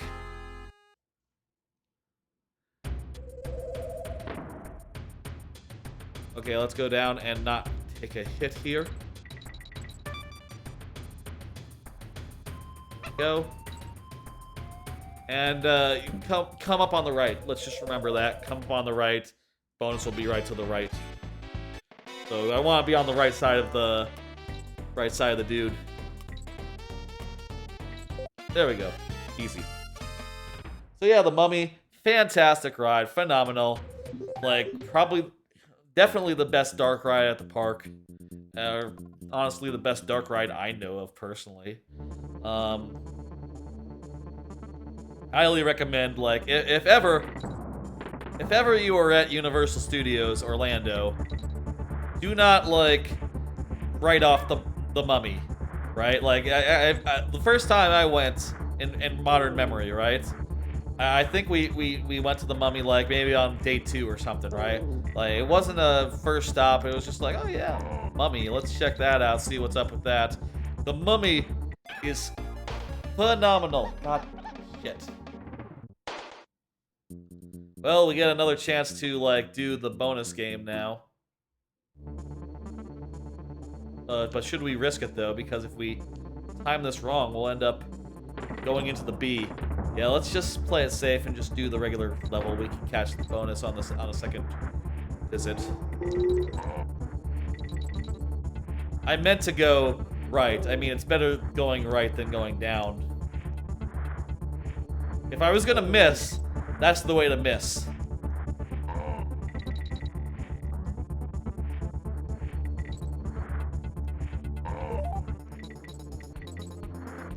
Now this whole world is high stakes from here on out.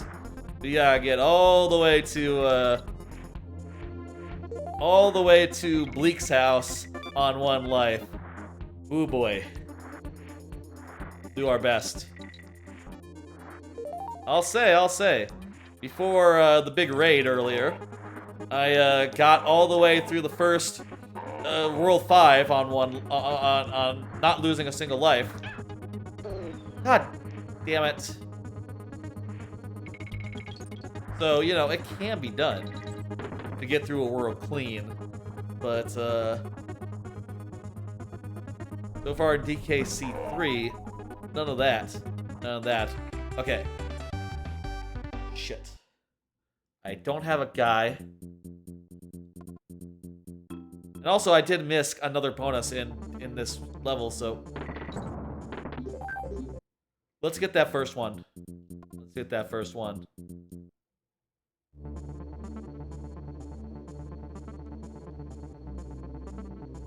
There we go. Didn't go into the B, which is what we want. The Buzz. They're called Buzzes. I know the names of enemies. These are, Clip-claps? Clip-claps? There's something like... No, they're not Clip-claps. That's not it. Okay, I don't know the names of those enemies, but those are Buzzes. The B's are Buzzes. These are Slippas. Well, they have a level named after them, so that's easy. I'm sure a lot of people know Slippas in particular. Slippa. Maybe it is Click-clack. I mean, that is the sound they're making, so would make sense.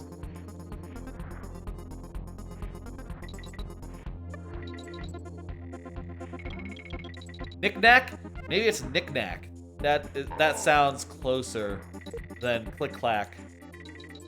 Knick-knack? If anyone knows, love to hear. God damn it! That was a fast one. Shit. Okay. That is DKC3. I'm gonna go back to the computer and switch us over. I'll tell you, the first time I did this, I got through DKC3 all the way to the last level of DKC3, you know, Poison Pipeline, before dying once.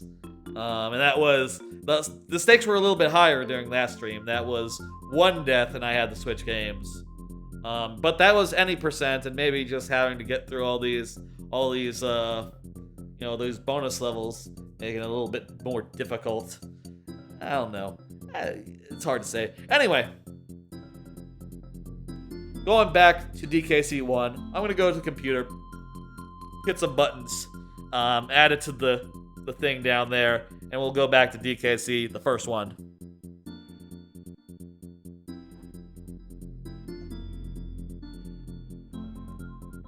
All right. DKC, the first one. Let's go ahead, amend this. Tied in K3, DKC3. Add to the thing. You got it. There it is. I hope that I don't run out of room. That would be not good. Well, eventually, if we die the same... Well, actually, no, that doesn't work. I was about to say we could, like, double up and be like, died in the same world times 3. But, that doesn't quite work since they're in sequence. Okay, back to Donkey Kong Country. Let me refresh our lives. This time they're DKC1 lives. And then I'm gonna head back over to the thing. Actually, one second, let me refund that channel point thing made by mistake a little earlier. Just your rewards channel points. Manage. Review the request queue. Mark that one as complete. And reject that one. Perfect. Alright, you have your points back, by the way. That was Jayhawk, I believe, that did that by mistake. You got your points back. If you want to spend it on something else, go with... do whatever you like. Okay, back to the guy.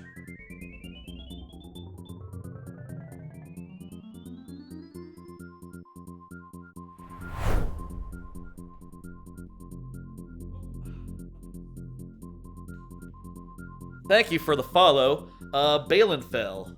Balin full. Thank you. Much Balin fell. Much obliged. Okay, so I have saved there. Back to game selection. And back to DKC1. Let's load. Is this where I left off?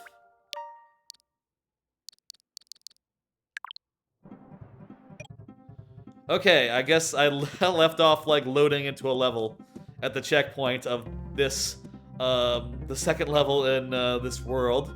I have 2 lives. I gotta make sure not to screw this up again. In fact, I'm just gonna take this little shortcut just to be extra safe here. It's been a while since I played this game, so I don't remember what bonuses I have and haven't done, but I will assume for now that all the ones in this level, other than, like, the ones that are upcoming, I've done. I messed up one of the barrel things last time, and that's how I ended up. It's fortunate that that goes back around. Nice of them for putting that barrel there. Messed it up multiple times. Jeez, what am I doing? This is not that hard. Right now. There we go.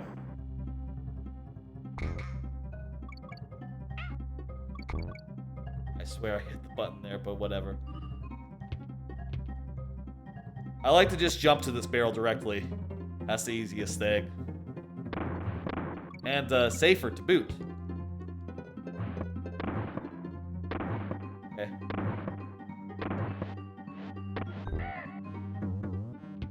Woo! Alright, first level down. Clean. And also, you can see, by the way, we've finished this one as well. You can tell by the exclamation point in this game. There are no DK coins to worry about. Just bonus levels, and we don't even have to, like, complete the thing in them. We just have to enter them, and that's good enough.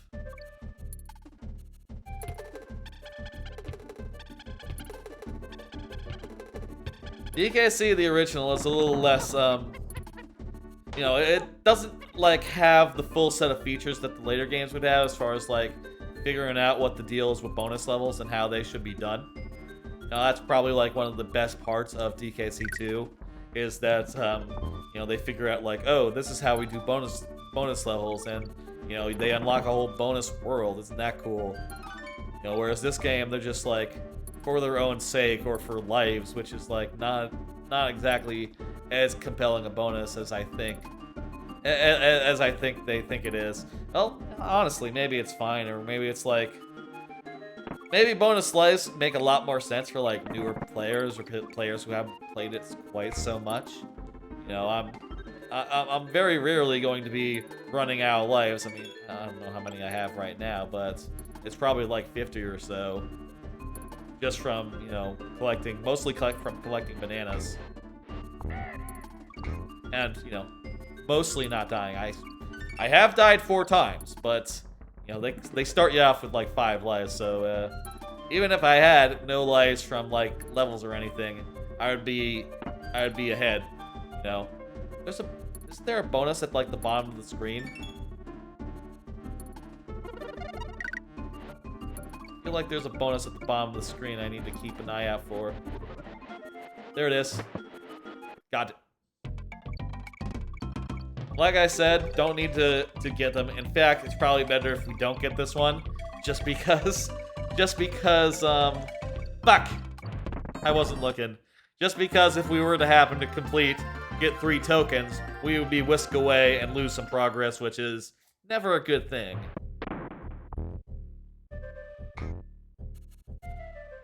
Okay, we have to carefully bring this barrel forward without losing it. So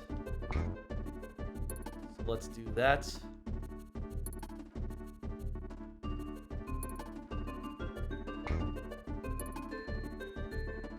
Can I just run under this guy?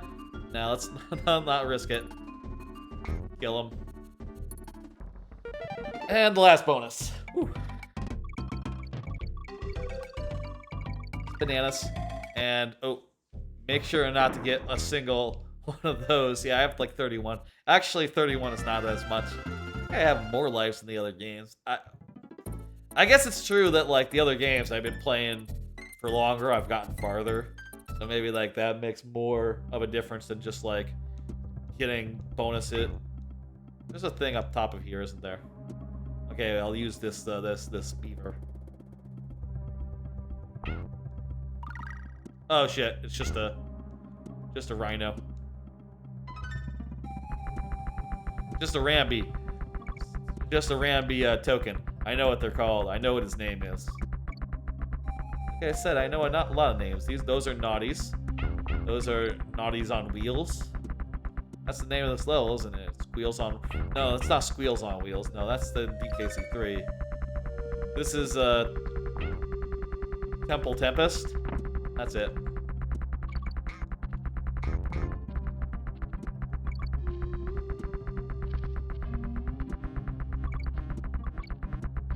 Nice little chase level. Very, very solid banana arrow pointing you to the thing. I always love arrows of coins or bananas. In my Mario Maker levels, if I need to do an arrow, I will absolutely do it in coins before I just put down a like actual background arrow. That's just my preference. I think it's more fun to have an arrow of coins pointing you in a direction. I do background arrows for like a last in DKC and also Mario World. In the last sprint of a level, there's always a arrow, like right here, pointing you to the end of the level. And in all my Mario Maker levels, I always put in such an arrow because I can think of it as like a little homage to DKC, and also I guess to Super Mario World as well. But honestly, when I started doing that, I completely did not know that Mario World also did that off the top of my head. I just solely thought it was a DKC thing. But it makes sense for it to be something that came originally from Super Mario World. A lot of the things that are in DKC but didn't continue on to later games are things that are sort of right out of Super Mario World. Like the way bonus games are handled, that is strictly the Mario World way of doing things, not the DKC way. Exactly is the bonus. I feel like it must be in one of these walls. I'm gonna try to keep a barrel. Can't be it. Yeah, you wouldn't be able to bring a barrel over here. You did that one. just a... Yeah, and...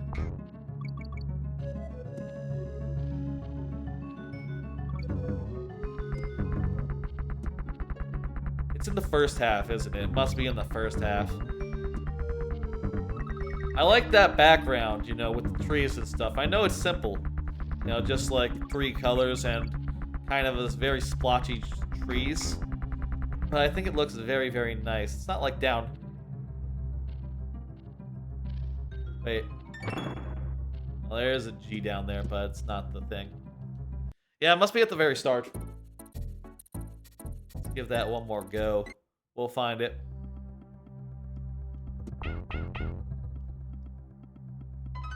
Okay, what I need to do is I need to bring this barrel. And it'll be the wall at the end here. There we go. That's fun.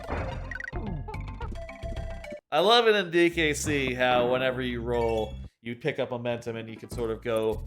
You sort of have some coyote logic where you don't exactly fall when you're rolling through enemies. That's always super cool. Okay, well...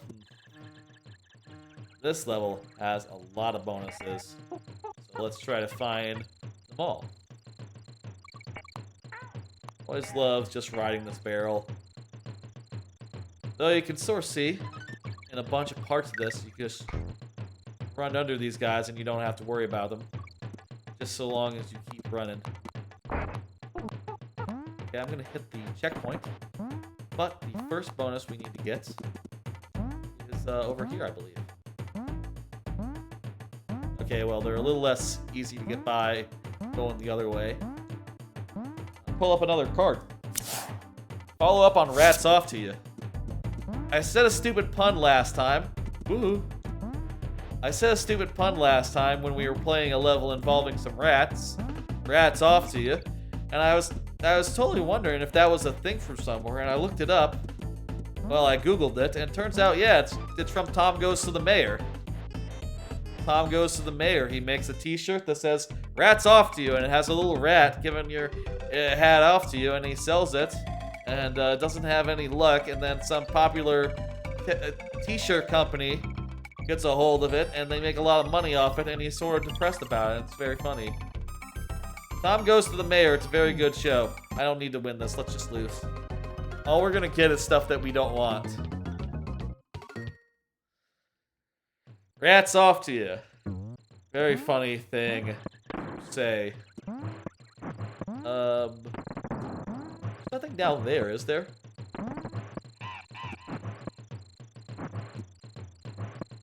Pit looks very suspicious. Yeah, okay, yeah, this pit is totally where we need to go. Also, wow, that bonus takes you right to the end, huh? Like right up to the end, huh? Skipping most of the second half of the level. That's interesting.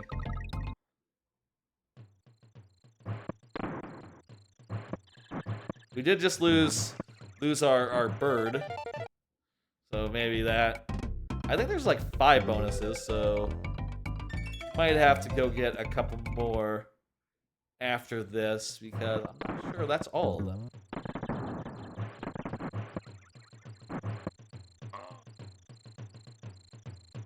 Yeah, there's one in there, so 1 second. Is there another barrel for me to use? Like over here, maybe? Whoa, that guy just felt like he came out of nowhere.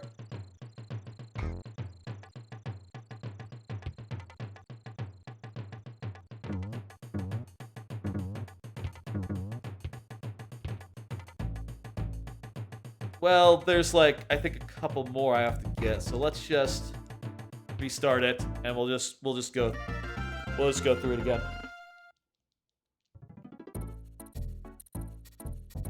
Yeah, there's that one at the very end, and I think there's one more. I think this level has the most of any level in the game. And yeah, like I said, these guys are easy. You just run to the right, and they'll always be jumping right when you show up.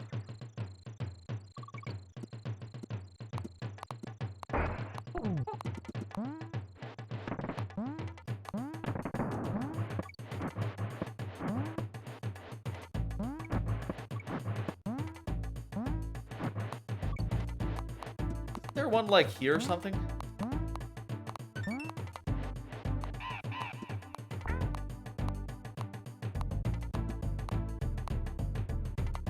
No, that's not it. I thought with the way the camera was going that would be a thing. But that was not a thing. Shit. Yeah, you gotta be more careful than that, I guess. Oh, hang on 1 second. I'm gonna get the bird. I feel like there's one I'm missing. But maybe I already got the one that's... Maybe it's just 4. Maybe it's just 4, but with the one at the very end. Or maybe... Is there one in this area here? No. No, there's not.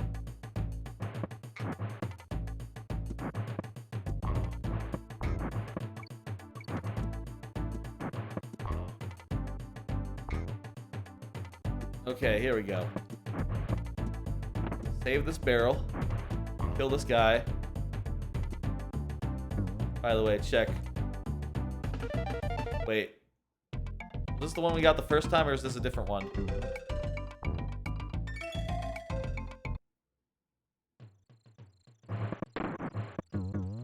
Check this one as well, like above. No, okay, so that was the one we got the first time. Okay, cool.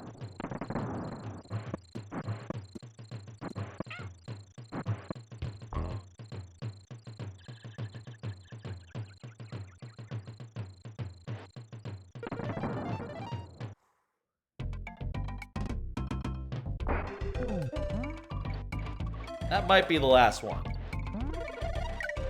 Might be the last one here.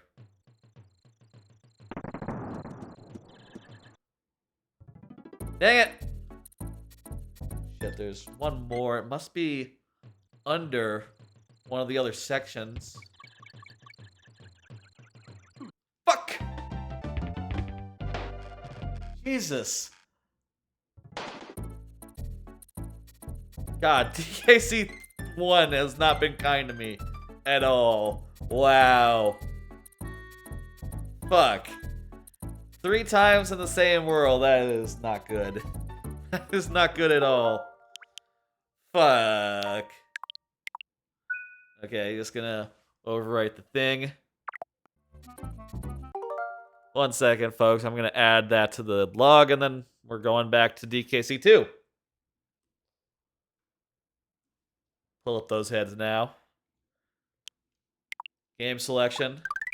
Switch games. Load. Save.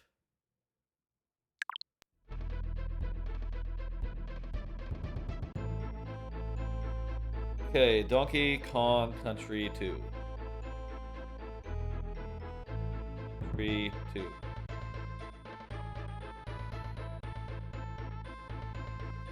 Okay. I gotta go add to the thing.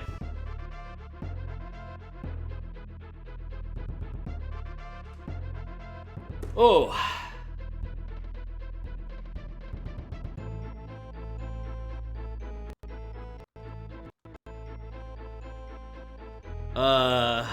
Died in Vine Valley.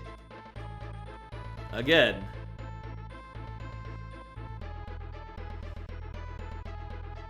Damn it.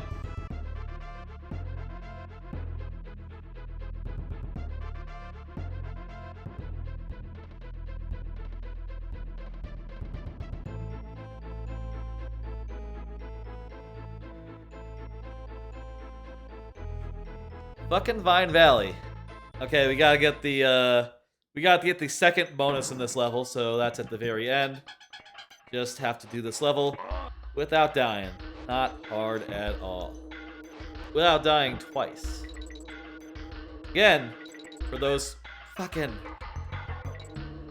just coming by, this is Donkey Kong Country 1, 2, and 3. And every time I die twice, every time I lose both my lives, I switch games. The lives that I have, they refresh when I beat a boss or at the end of a world specifically. So like, even though this world doesn't have a boss really, I will absolutely be refreshing my lives when we get to the end of it.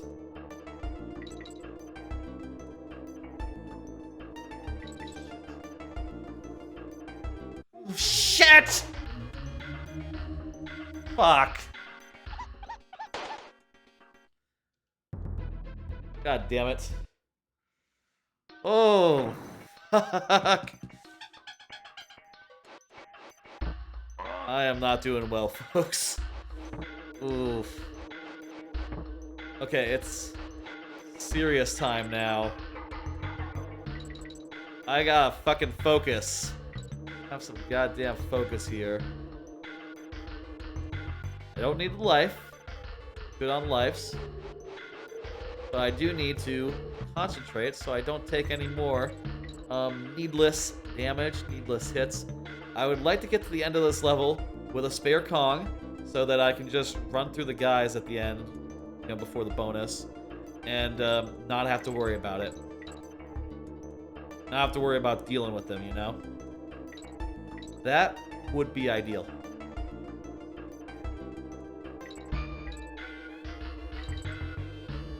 There we go.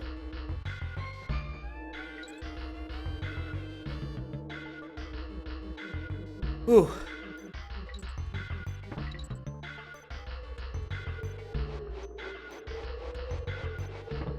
Hard levels ahead, too. This is... I would say it's not the hardest one. I would say, like, some of the I guess a lot of these are vertical levels, actually. Just, like, throw... No, let's not take the risk. There we go. I'm not sure if throwing Diddy at that guy would actually kill him. Maybe the swords would render him vulnerable. That's a risk I can't take. All this for one bonus. If I had gotten this the first time, I wouldn't have lost multiple lives. Shit.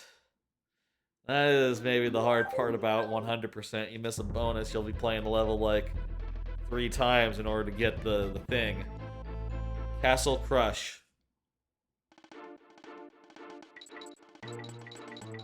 Longest level in the game, mostly an auto-scroller.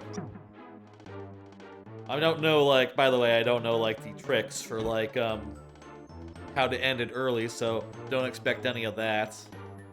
I mean, not that this is, like, a glitch-full run or speed run, I'm just playing it mostly casually, but with a challenge, you know? I don't know routes or nothing, I don't know optimum paths or nothing, I'm just playing it as it comes, as I've played it many times before. Trying to do my best and not die.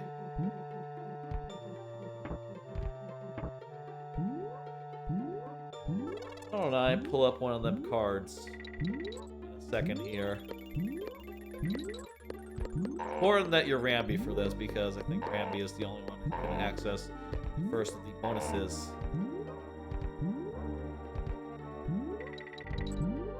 Which is nice. Because also you can destroy stuff as they come. A bit of jump rope. Not actually a lot of jump rope. Fuck you, zingers. Zingers. Alright.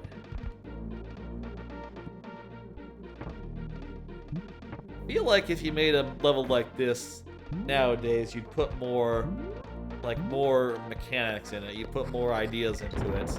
This level is a little simple as far as it's like, okay, platform goes up, floor goes up,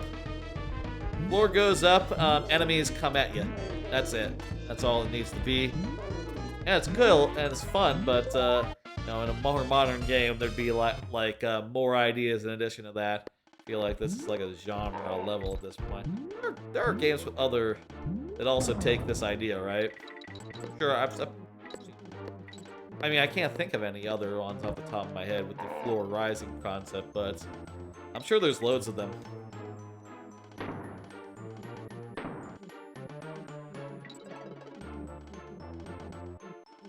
Why don't I pull up one of them cards? Been re-listening to the History of Rome podcast. Got to the year of the 4 emperors. What the hell is up with this frame rate? we go. Got a little dicey there. What? I didn't go through the wall where I was expecting to. And shit! Fuck. That was, really fucking fast. DKC2. Alright, fuck. Back to DKC3 then. Shit. I was trying to go through that wall. I guess I went too late. But I ended up hitting a B instead. That was a bad reaction. Let's go on to DKC3. Let me go write that in.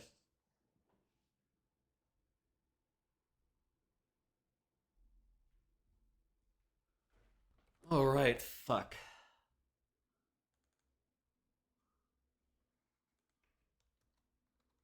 K rules keep again. Rip. Okay. There we go, and switch this over to Donkey Kong Country 3. All right, back to the game.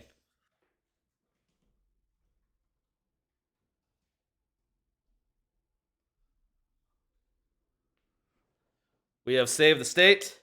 Back to DKC3 then. Whew.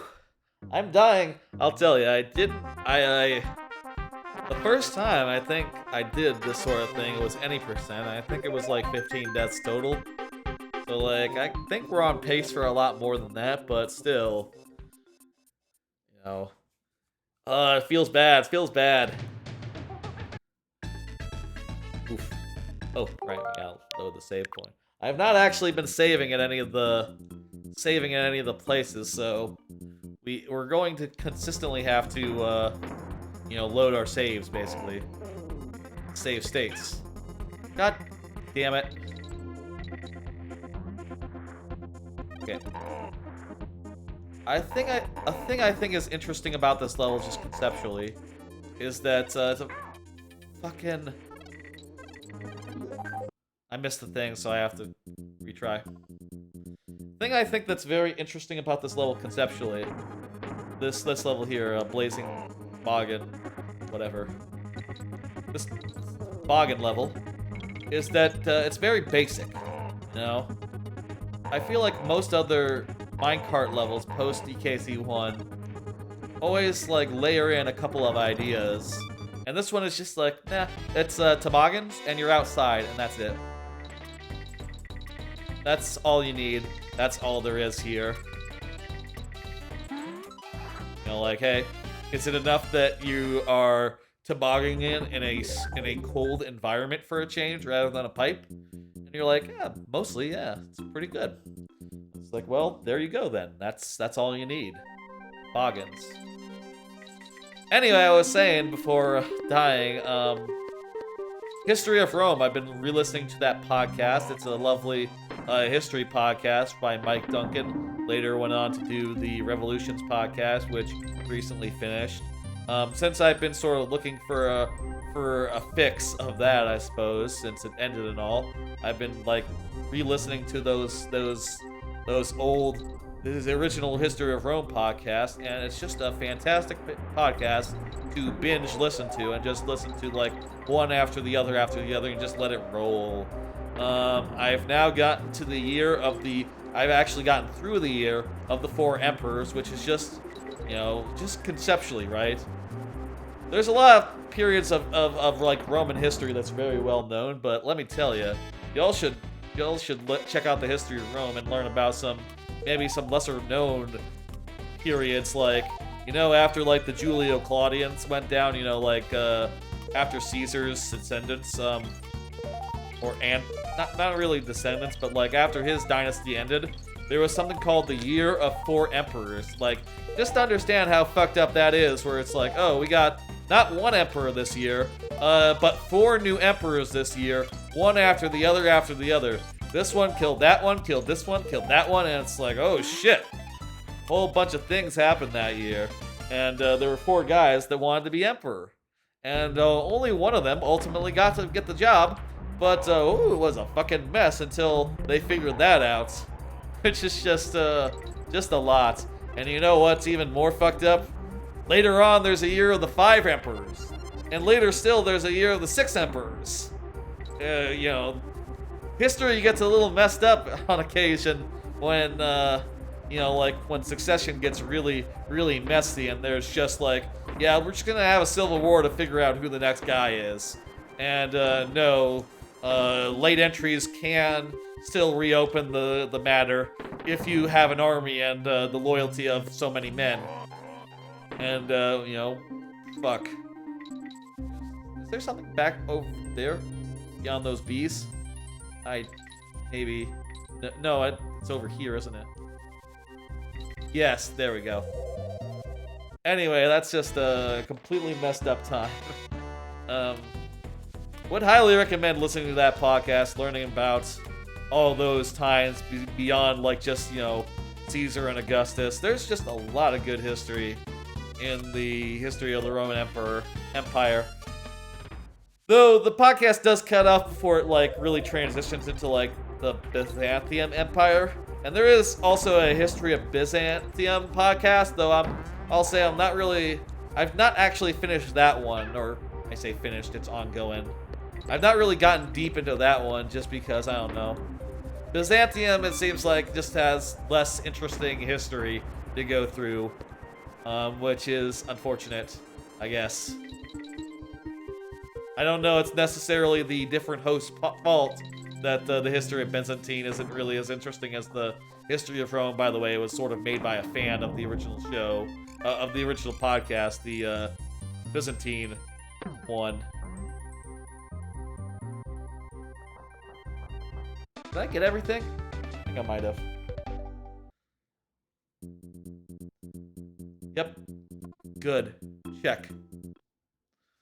But it's, you know, just a fucking solid podcast. And also after that, he did Revolutions, which I mentioned, just finished. Basically, that is a show specifically about the history of revolutions, and sort of goes into detail on a series of them, starting from the British one, like a British Revolution that is maybe less known, then the American Revolution, which is, you know, very known, at least in America, I guess.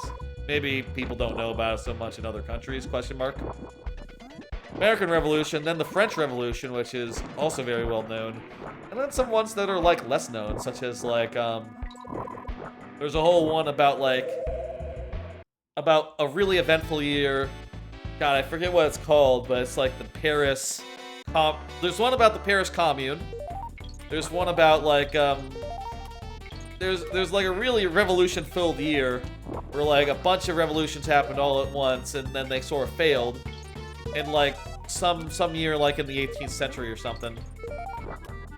There's a lot of history, y'all, and, you're looking for a podcast for that, revolutions. The last season of that was the Russian Revolution. And, yeah, it's good. That was also the longest series, it turns out. Turns out the Russian Revolution, probably the most eventful revolution there was. A lot happened. It was extremely long. And, you know, it sort of cuts out right before, I think roughly right before World War II. Like, that is, I think, more or less the cutting off point for, like, okay, revolution ended here. Now just Soviet Union, the country that came out of that process at the end. A lot of interesting stuff there.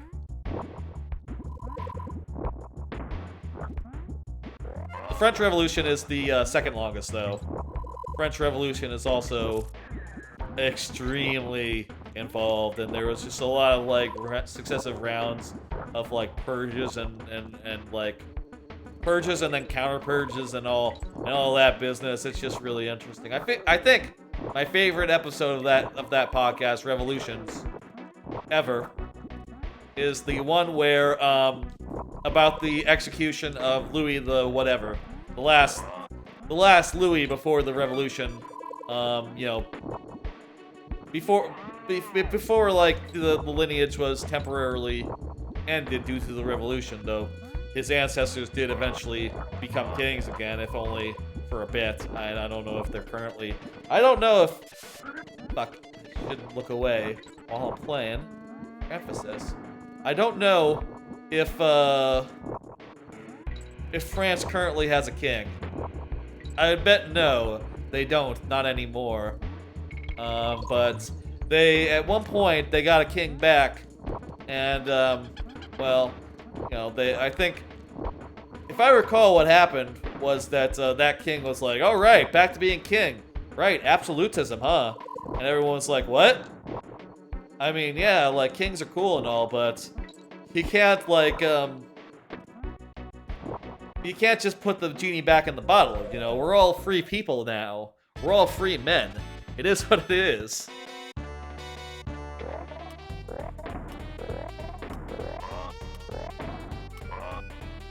And, well, I don't think it turned out very well for that king.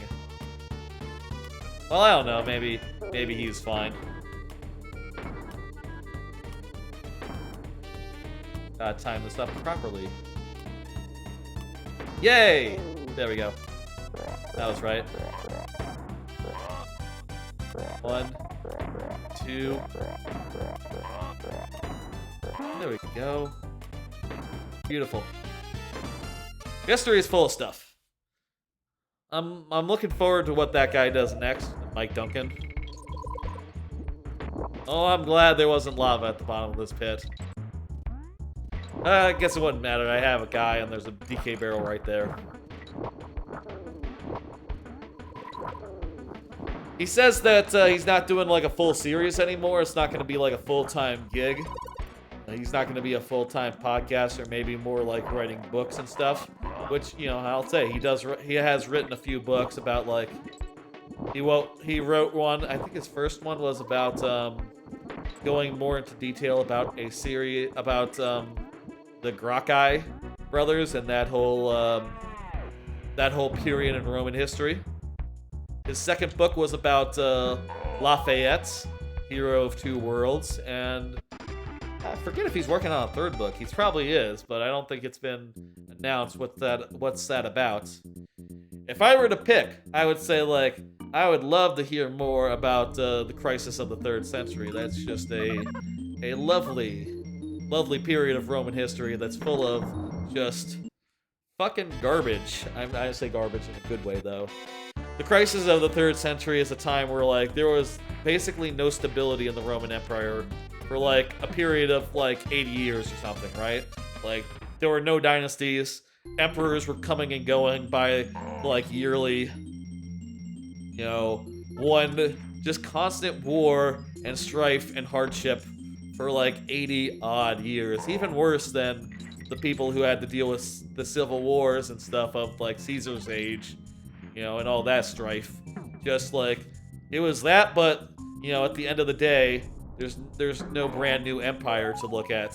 You know, just like everything turning to shit, the barbarians and the barbarians, the tribes, the Germanic tribes and stuff coming over, the Huns being a real nuisance, you know? And just like the near complete collapse of the Roman Empire nearly happened in the 3rd century, except that Diocletian and all them managed to stabilize it after that, and, you know, then Christianity became the thing, and they managed to limp on and survive and re-solidify after that, and that's quite fun. I guess the problem with that century, just as, like, telling a narrative, is that Team Kayla raiding with a party of 32. Fantastic, look at that. Bunch of rockets, one for each of your raiders. Thank you for the raid, Kayla. That's right. Memory card Dan, that's right, that's right. Let me tell you what I'm doing, Avid Demon and Team Kayla, and everyone else coming in with the raid. Let me tell you what I'm doing. I'm doing DKC1, 2, and 3, and I only have 2 lives, and that refreshes at bosses, or after I finish a world. And if I lose both lives, which I have done a bunch of times, I have to switch games, going from DKC3 to DKC1 to DKC2, and then back again to DKC3. That is the stakes. That is what we are doing. You can see I have both of my lives right now, which is lovely. They are represented over on the right side. The try is left. How you doing, y'all? Did you finish Gears? Let me give you a shout out, by the way. Shout out Team Kayla. And I'll shout out Dan as well. Dan was also streaming. Check out Team Kayla. She's great. She was last playing Gears 5 with Dan Reichert. Also, you know what? Let me also give a shout out to another person who gave me a raid today. Earlier today, I'm Glower raided with a bunch of folks as well. I'm gonna shout out Dan Reichert as well. Dan Reichert. Again, I love Dan Reichert. Fantastic streamer. My favorite one to watch. Definitely check out Dan if you like. And let me give a shout out to I'm Glower, who also raided with a bunch of folks earlier on in the night. Check out Glower, fantastic Paper Mario streamer, speedrunner, all that. Anyway, I have to beat this, the snowman. Let's do that. How's Gears going? Did you finish it? God. There we go. We can hit him while he's throwing snowballs, it's just somewhat hard. But also, if you just wait, he will, you know, he'll sort of like, he'll sort of go, ha ha ha. You know, he'll sort of like, juke. Not juke, what's the word? He'll mug for the camera, that's it. Yeah, he'll sort of go like, ha ha ha ha ha, hit me now.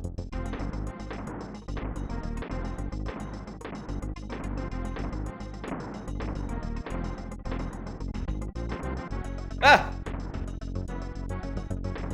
Fortunately, I do have a life, just in case I do lose this here, but, you know, it's best if I don't. I'd really like to get through this unscathed. There we go. There we go.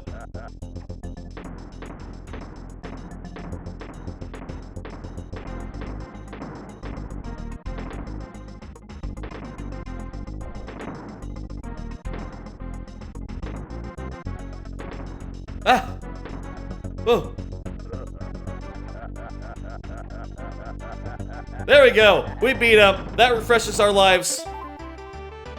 Back up to 2. Fantastic. Heading into K3. Let's go. Whew.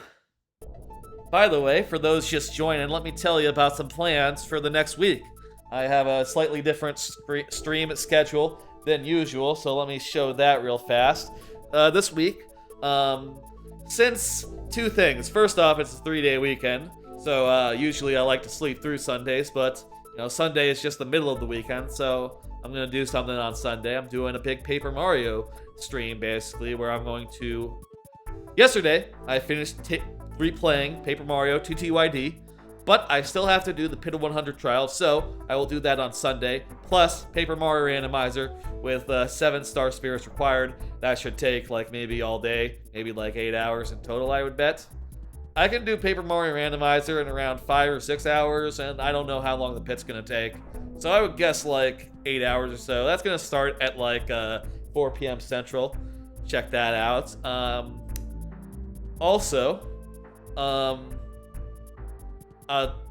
there's no Thursday stream, which I usually do a Thursday stream. There's none of that this week because I'm gonna watch JoJo's Bizarre Adventure instead on Thursday, and also I'm doing the Sunday stream, so it sort of I think works out. Fridays is viewer levels as usual. That is my main thing, by the way. If you do not know, Mario Maker viewer levels. I do a lot of those Mondays and Fridays on the regular. Also, since I finished TTYD, I'm going to be starting the next playthrough game I'm going to be working on next week, I would imagine. And that will be Grand Theft Auto 5, which I played at the time. I'm sort of looking forward to getting back into that because it's been a while. I bet it's going to be really good. I'm nowadays, I've come to be really fond of like the writing in that. In retrospect, you know, I say recently, last year sometime, maybe about a year ago or so, I was watching some of another streamer, a VTuber, play a bunch of that game, and just enjoying watching the cutscenes and watching her play it, and I think it'd be fun as the next full playthrough. Also, it's a little different from most of everything else I've done on this channel, which has been ultimately pretty Nintendo focused because, that's, most of the stuff I played as a kid was Nintendo stuff, so, that's what I tend to want to replay. But I play a lot of stuff, so I want to really, diversify it just a little bit. So I'm playing some of the other stuff that I play, that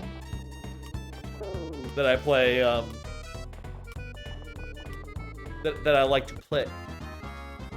By the way, losing a minigame losing a bonus game does not count as a life. Only dying counts as a life. Just making that clear right now. Do it. By the way, I hope you like the raid alerts.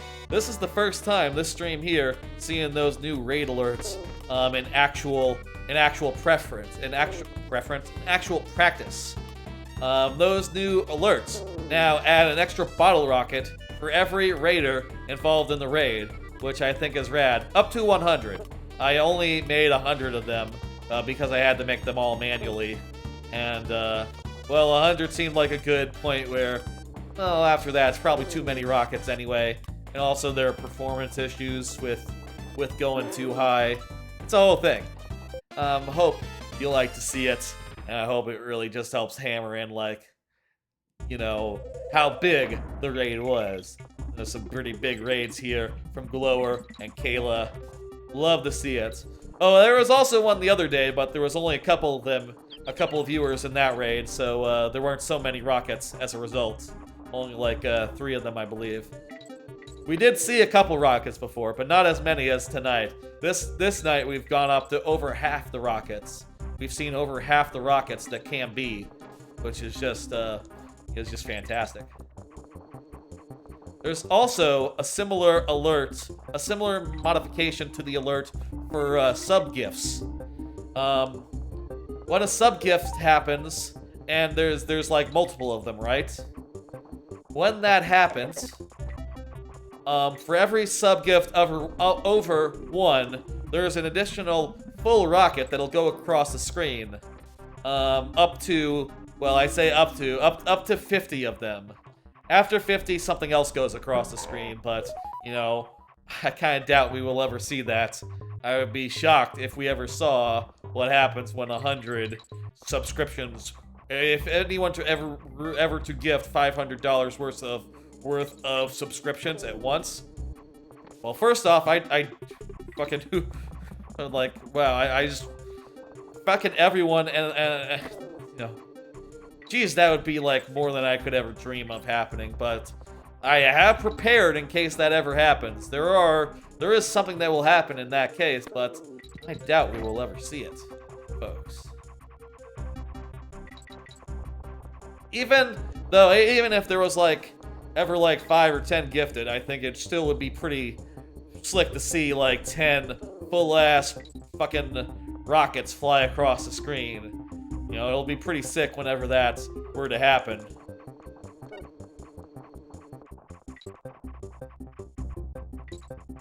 And, yeah. Prepared whenever that does, if ever that does. By the way, there is a sub goal right now, as you might have noticed. Been running for a while for a watch party of Jackass Presents the Jackass movie Bad Grandpa. Never seen it before. I've been told by some folks, such as Bombastica, who y'all might know. Bombastica is a frequent viewer of Kayla's stream, I believe, and also Dan as well. Bombastica was saying that movie rocks, and I'm in for a treat whenever that gets met. So I'm looking forward to whenever that does get met. How's it going, Seagull? It's going fantastic. Well, I have died a bunch of times, but we've gotten some huge raids tonight from Glower and from Team Kayla, and we are sitting pretty here with a rather large group of people watching. And by the way, I appreciate everyone who comes by and watches. It's great. Whether or not you're chatting or not, I appreciate it. Yeah, it's sweet. It's sick as hell.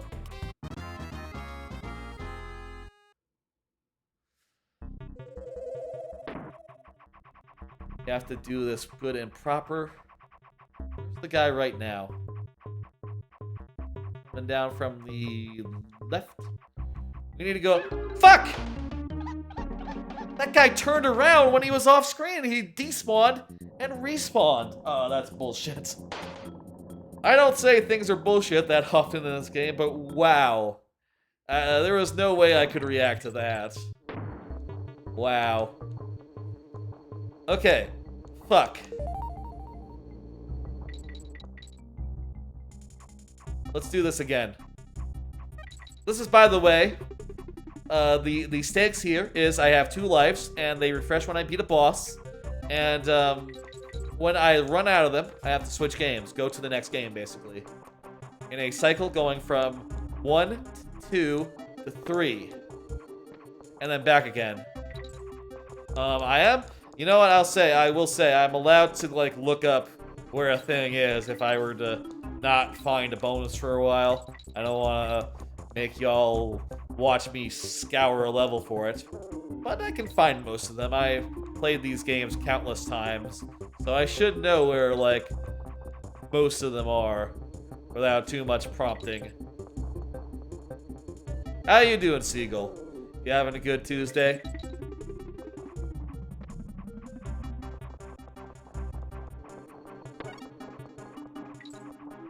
I don't know if you saw, Seagull. I mentioned this a little earlier, but you remember how yesterday we were saying rats off to you? That's totally a thing from Tom Goes to the Mayor, it turns out.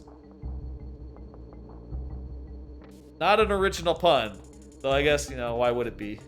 I didn't say it was original, I just said that, I just said it for like the groan factor of it. Rats off to you. It's a funny thing to say. Yeah, you can just literally respawn this guy by taking him off screen for a second. I posted that clip to the Discord if you want to see. Puns are public property. Don't you mean punlic property? Punlic property? Good one. Thank you. Thank you. I'll be here, not all night, no, but, what time is it? It's like midnight? I'll be here for... Good. Switch! Switch! I meant to switch and then throw Tiny up to do the thing. Or Tiny Dixie. Okay, here we go. Alright. Take 2.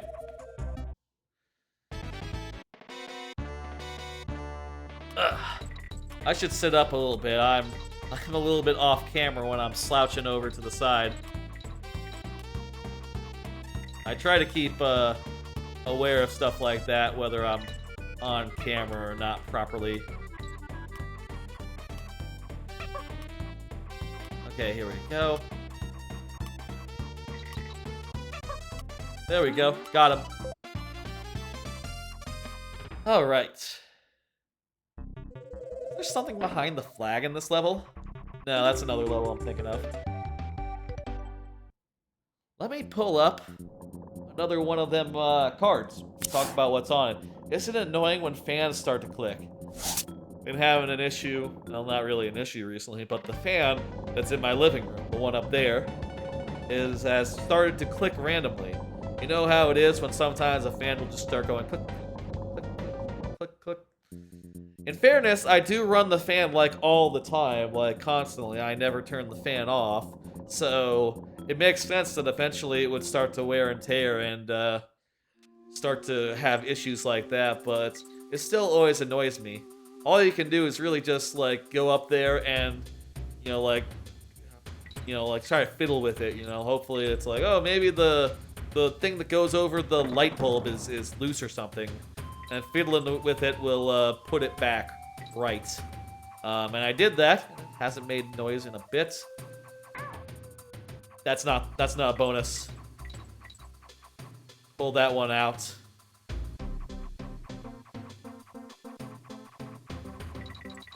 Need to be careful here. This is obviously an auto-scroller, and just one mistake will lead to death. I suppose I could just play it safe and just not go unless I'm sure there's a bonus. Bonus death? No, no death.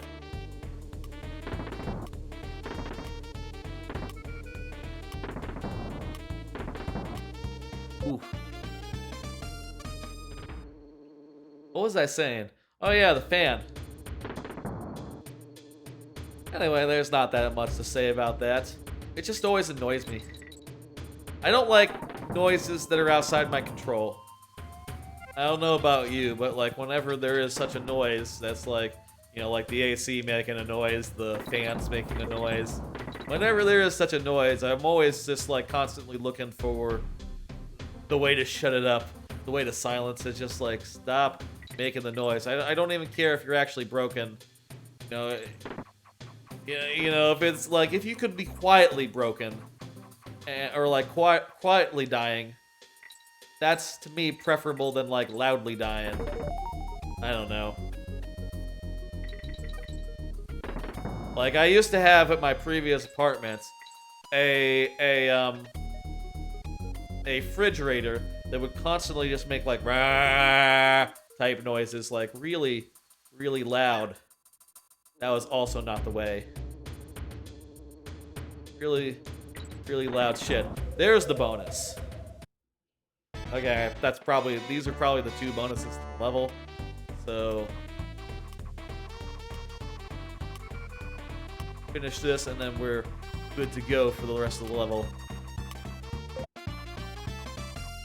My would constantly have like loud compressor noise, and I tried like hell to get them to fix it, but they never would quite. I think ultimately we had I think we just replaced it or something. Had them replace it. Made them replace it. At some point, they were like, you know, it makes noise. That's just what it does. It's gonna make noise when it does a thing. It's not a defect. It's intended. I was just like, man, that sucks. Looks like you're at the end of your rope. Ah ha ha, that's a good pun. Seriously, though, it's not that big a deal. It's just... I'm not actually that bothered by it. It's just... Clicking is like a minor thing. Like... I wish that would be silent, or just, you know, normal fan noise, like that's normal. You like to hear that. It's like a good background noise, but click click click click click, not normal, not good background noise, not as good.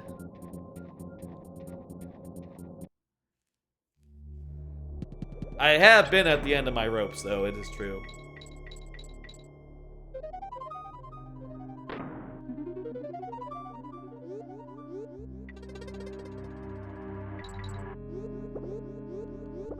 I will say this apartment that I'm in currently, it's probably the best one I've been in as far as like soundproofing for like apartments, like neighbors, and like as far as neighbors go.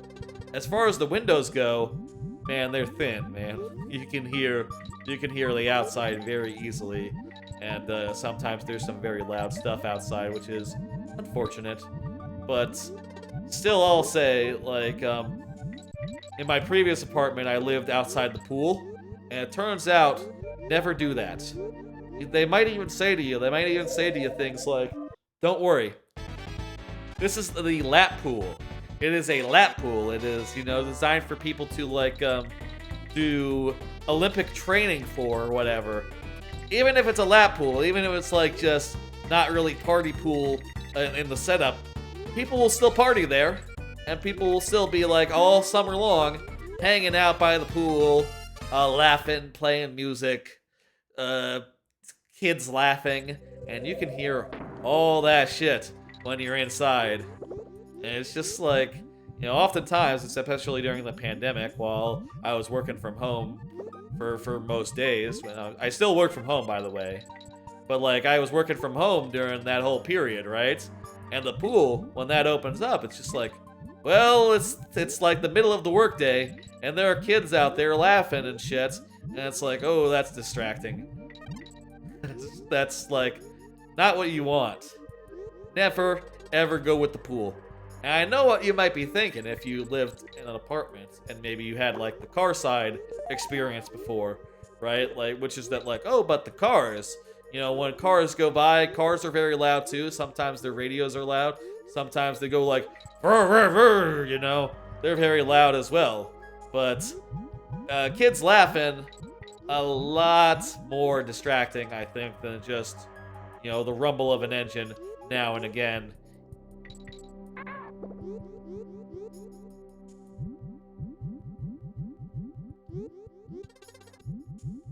Hey, culinary disaster. They go like, right? They go like, rrr. What is that emote? Let me see. Oh, that's from Final Fantasy 8, isn't it? What's his name? Titus. By the way, do not adjust your televisions. This level is dark as hell. And you know what? Fuck. Fuck if this level doesn't look fucking good on an OLED TV. Wow. This looks sick as hell. I bet it would look great. By the way, those who haven't been here in a bit. 1 second. Check out this. It is the OLED, the OLED Switch, the Splatoon Switch even. Look at those. Those are the Splatoon Joy-Cons. I got this last weekend. It's quite lovely. I got it last Friday, and it is fucking sick. These Joy-Cons are beautiful. The backside's pretty nice too. And yeah, the screen, I'll tell you, it's beautiful. It's beautiful, this screen. I'm gonna put it back in so you can see it.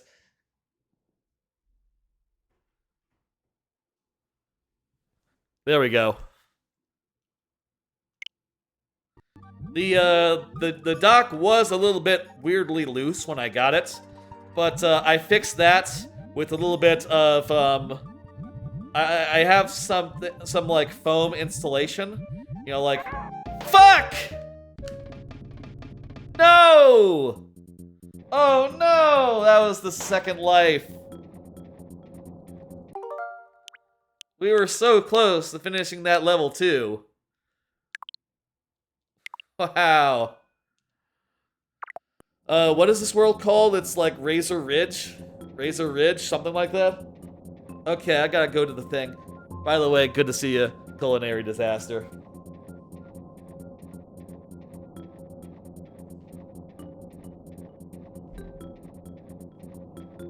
Alright, back at the desk real fast. And, died in Razor Ridge. It's Razor Ridge, isn't it? DKC3. Good to be here. Fantastic. Alright, shit. Folks, this is DKC1-3, and every time I lose 2 lives in a world, I switch games, and that means since we just lost that one, we are going back to Donkey Kong Country. Hitting the button now. I got the lives updated. Let me check something real fast though. I wanna look. Last time we were playing. Let me pull up something real fast. I want to look up where the secret is in the.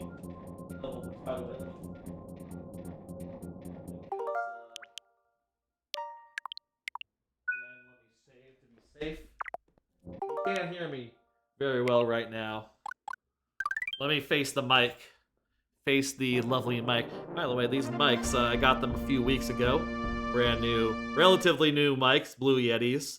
They're very nice. Now this means that I could technically not stream with these if I wanted to. These headphones. I could use earphones or something else even.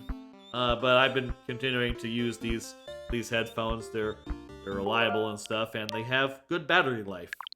If I use the in-ear headphones that I have, the battery life would not hold up for a whole stream.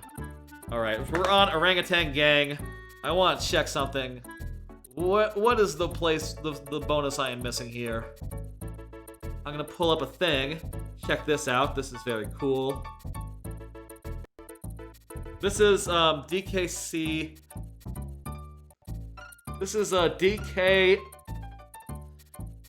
This is DKC Atlas. It's basically a thing that like has a map of every level in the game, every level in the first 3 games, and that is DKC-Atlas.com, by the way. Very lovely resource. Allows you to look through them and see like, you know, like I can put on a layer that'll point out like where the bonuses are and where like bonus stuff is. And you can see like a lot of the enemies aren't animated and stuff. It will depend on the level. Like some levels they haven't really set up in the right way. Okay, it is under this area, but not like directly under. Last time I went here, I jumped off this and fell into the pit. But I want to go over here, over the pit. That's it. I was onto it, but not quite right last time. Okay. Yeah, DKC Atlas. Shout out to DKC Atlas. Shout out to www.dkcatlas.com. Lovely, lovely resource, especially handy. You know, I do a lot of Mario making, and oftentimes I'll look at those maps just to see like, okay, how does DKC build a level? How does DKC build out ideas? And I'll sort of look at that and try to get lessons from it in my own making, and you know, go from there. It's very, very helpful, whether or not you're trying to find a bonus in DKC or looking for inspiration, looking for instruction, looking to see how, you know, the original games did it. Very, very handy for multiple reasons. Some people, I got some ats on in Discord. What's going on there? Oh, it's nothing. Don't worry about it. All right, back to the couch, and let's continue on DKC1. I have died 3 times in Vine Valley already. The 3 times I died in DKC1 were all in Vine Valley. Ugh. Not good. You don't want to die in the same place multiple times. So let's get the fuck out of Vine Valley here. Going back to the couch now.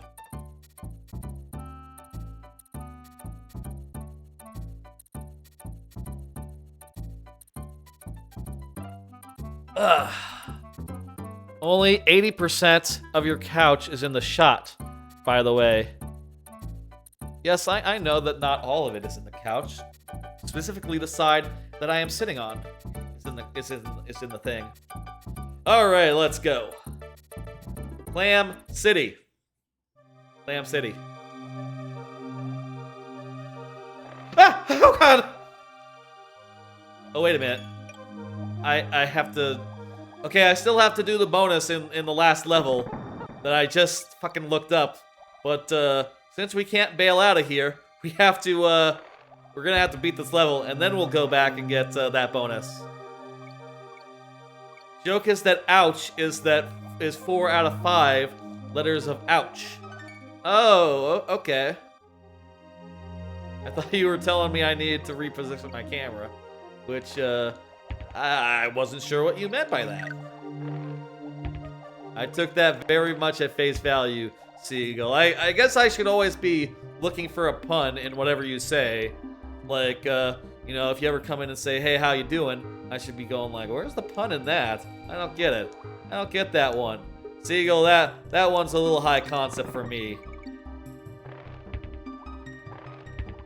How you doing? No, I don't get it. Maybe if I say it weird? How you do when? No, I just don't get it. No worries. I don't get the pun in that. No worries, or should I say... No... hurries. No, that doesn't work. That's not good.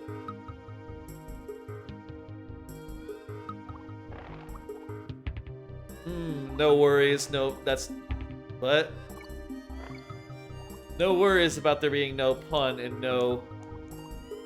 in how you doing. Yeah, there's bound to be things that don't have puns in them.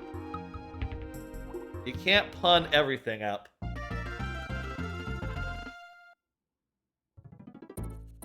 Alright, we gotta get that bonus. Orangutan gang, here we go.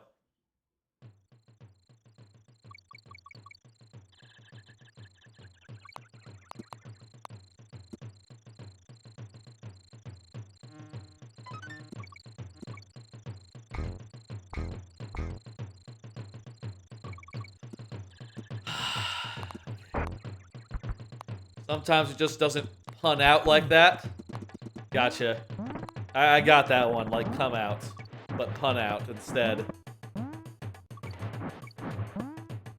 I'm sure sometimes, you know, you're not being a native English speaker, you're not sure like what the proper pronunciation would be in all cases, so sometimes you're surprised like, oh, you said it a little bit differently, and it wasn't quite a pun the way that you said it, right? Maybe in that case, pun and come, yeah, they do sound close enough alike. I think that works, I think that works. Like yesterday, that's right. There was one pun that just wasn't working the way I was saying it. Okay, we beat all the levels. Pun and versus pan. Yeah, it doesn't really sound right. Let's beat this B. This B is less threatening than the B in DKC2, so shouldn't be that bad. Culinary disaster. Is that Vinny? Is that an emote of Vinny? Like, making a face? That might be Vinny Caravella. Shout out to Vinny Caravella. Very funny dude. Oh, that's OK Drian. I don't know OK Drian.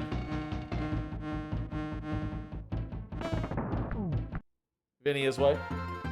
Looks very... Let me pull it up. Oh yeah, that is on my monitor. It looks like it could be more of a. It kind of looks like Vinny when it's blurred out, but yeah, I can see looking very closely. That is guy is black. Yeah. OK Drian is hilarious. That's cool. That's nice to know. Eventually, we'll end the night here. Which, by the way, I don't think I have any. When should we end the night? We're definitely like making good progress on all these games, but we'll cut it off at some point. At this point, it's looking like there'll be one more stream of this, maybe. I'm not necessarily going to do it in 2, like maybe I was hoping for. These are long games, I suppose, especially if we're going for any percent like we are. Or sorry, like 100% like I am. Oh Jesus, this is a hard level. We're starting off this world on a fucking challenge, aren't we? This, you know, a pet peeve I have about my dad is he always, when we're watching a movie, right, he'll say like, oh, this is a famous scene. This is a famous scene. And I'm just thinking like, well, it's a famous movie, so aren't they all famous scenes then? But this is a famous level, I feel like. Or maybe an infamous level would be more like it. Ooh. One wrong press here, and we go sailing into the abyss.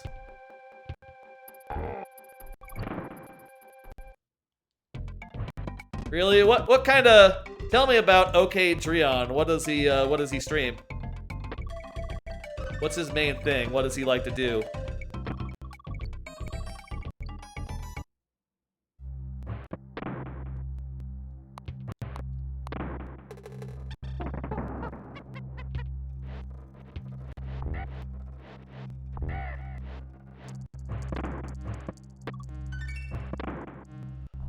Is there a bonus at the bottom of this pit? I don't want to risk it. Oh, look at that. I accidentally fired myself into the thing. And also, by the way, there is absolutely a bonus at the bottom of that pit. We'll go back and get it, folks. I accidentally took the shortcut. That's fair game. I accidentally take a shortcut, I'm allowed to do that. I don't think if I was intentionally doing it, that would not be allowed, but that was a total accident.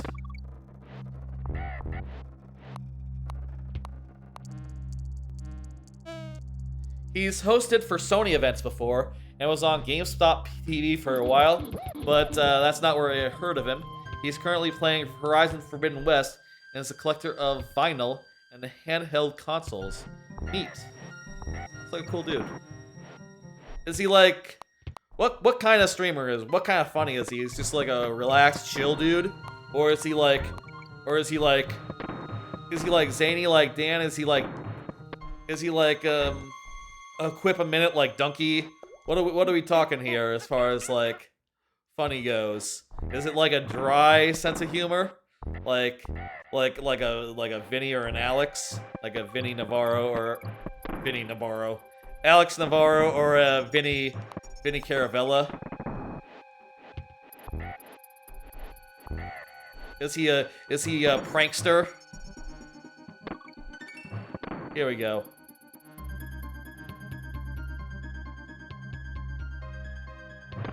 Whew.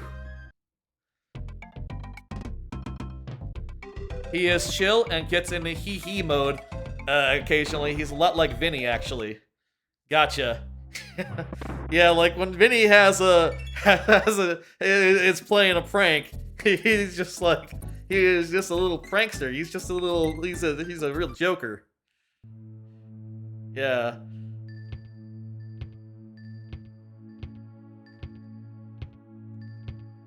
FM Vinny is your favorite thing ever? Yeah, it's good. I need to ride this guy up. I'm gonna imitate him while I wait for him. Get this bonus? Yeah, Vinny and FMV, those two things go together very, very well.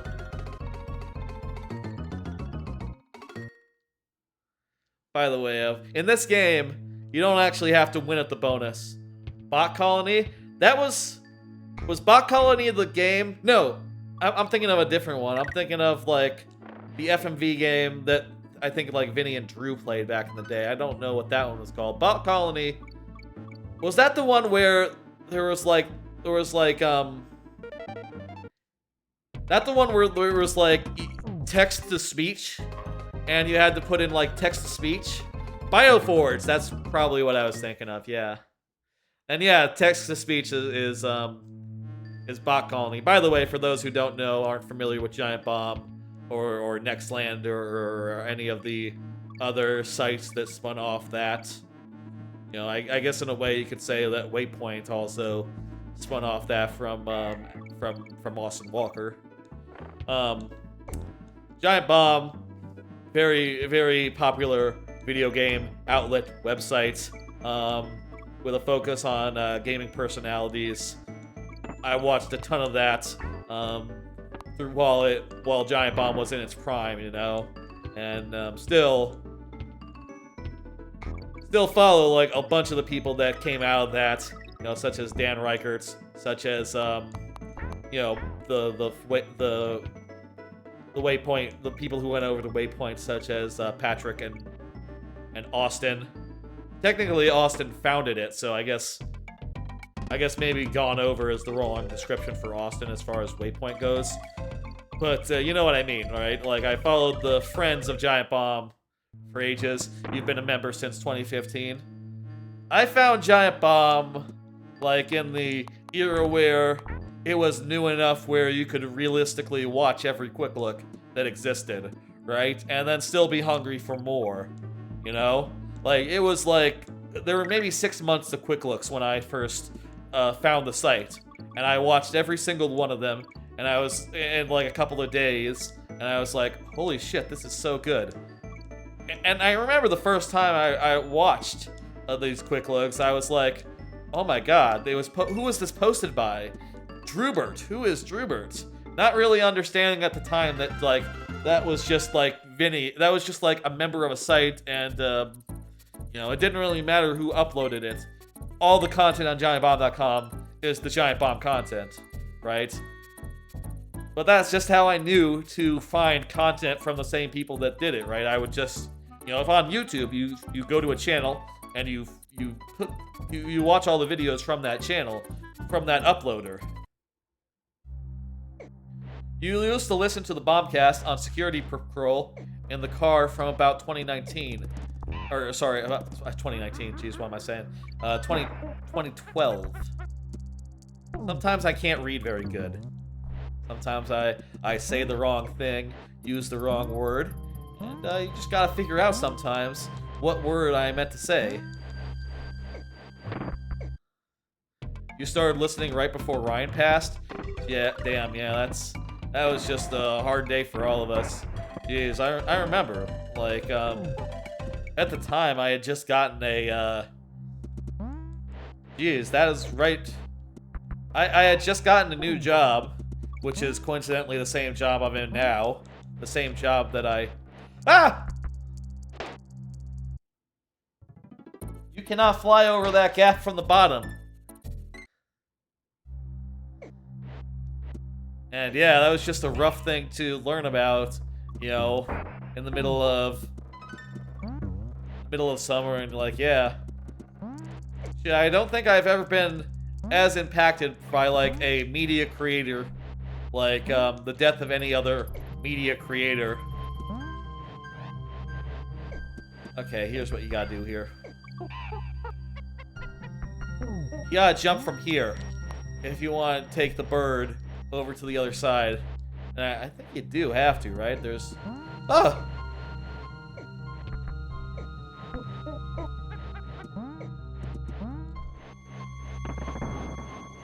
I think there's a bonus later on that requires the bird. If I'm not mistaken.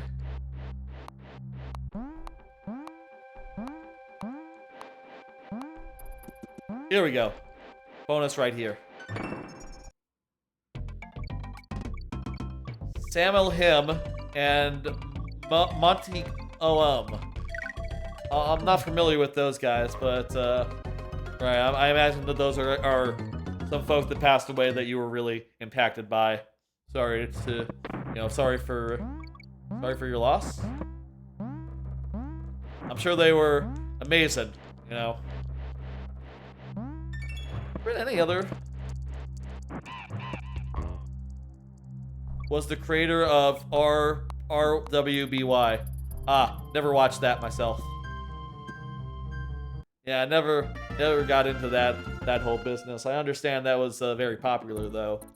I watched a video about it though at one point, you know, sort of like going over like what the appeal was, where it came from, like the origins of it.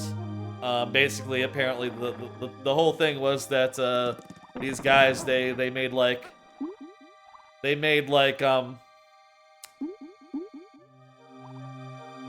I understand that the whole appeal was like really well animated 3D action, and then maybe some like weird internet humor as well.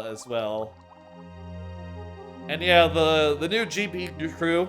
I'll say I'm not as hot as it on the new crew as you are, but you know, hey, Dan Reichert being back, that's fantastic. And yeah, I really like Jess as well.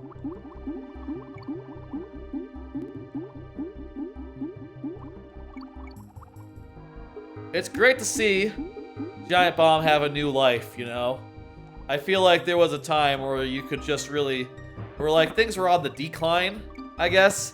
And now it feels like, you know, there's interesting stuff going on there. You know, I know that there's a Sonic Adventure, Sonic 06 show coming, and I'll probably check that out. I'll probably watch the Terminator watch party, which is tomorrow. For once, there's a lot of stuff they're doing that I'm interested in. Though personally, I haven't really gone back to the days where I'm watching everything. There was a time where like Giant Bomb content was like my bread and butter, right? It was everything I was consuming, right? Like I would get up in the morning and I would watch a quick look. I would get home from work and I would watch the remaining quick looks that came on that day. I would watch every VOD.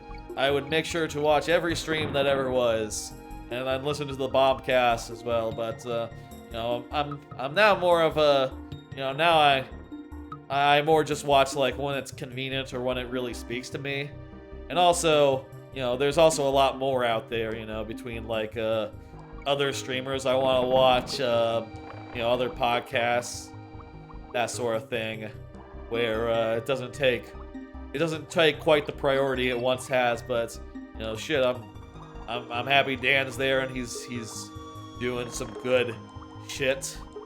I still wish that I could un-VIP Grub on Dan's channel. By the way, for context, for those who don't know Dan Reichert, he has a channel point incentive, or at least he did, that would un-VIP Jeff Grubb, who is a co-worker now at Giant Bomb of his. They have sort of a rivalry that is, you know, not entirely real. No, I have enough points to DVIP Grub. It's just, it's never available. I think it's just turned off, you know? I think he has disabled it. I think that, I don't think that that is being enabled for streams. I don't know if he will ever enable it, if he ever wants to mess with that again. You know, I will say, like, now, before, when he originally made that sub goal, that bit goal, not bit goal, that channel point incentive, they were not co-workers. But it is K5, right? It is not real, by the way. Click on that channel point incentive and you'll see it's not available. It'll say, like, sold out or something. I would absolutely trigger it. Like, if ever Grub were to stop by that channel while I was watching, and then that channel point incentive was available, I would absolutely trigger it, just so that he could react and be like, "Oh wow, you're un-VIP'd, Grub," and you'd see, like, he'd probably go like, "Great, what do I care?" Which would be funny to me. Torchlight Trouble is done. We have one life to get through, what's it, one level? Perfect. Okay, we just have to get through Rope Ridge Rumble. And then the boss. And we are scot-free. There's nothing over here, right? Yeah, no bonus. That bonus is in the other level.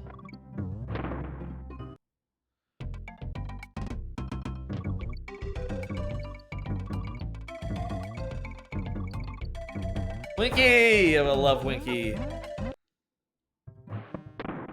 By the way, I still have some more of these. What the fuck?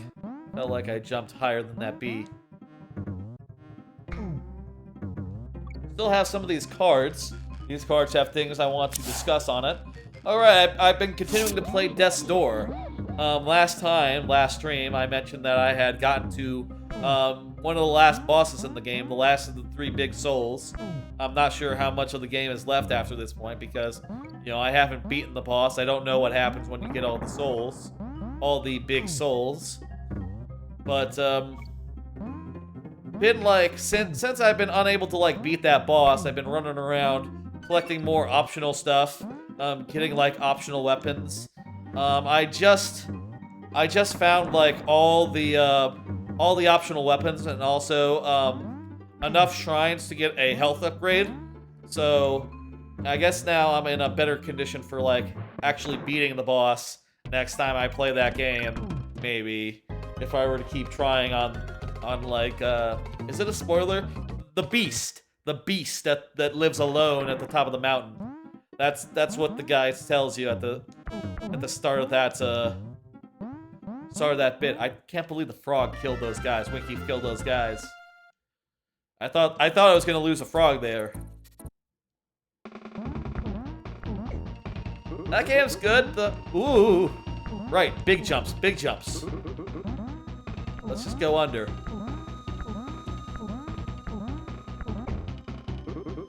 Under, big jumps. 1, 2, 3, 4. The patterns of that boss are so fast. I feel like you just have to keep dodging every couple of seconds, which you know, feels hard, especially since you don't get that much more life. So far, I just got like 1 extra life container, basically up to 5, which, oh, also we beat a boss, so we recover our lives now, back up to 2.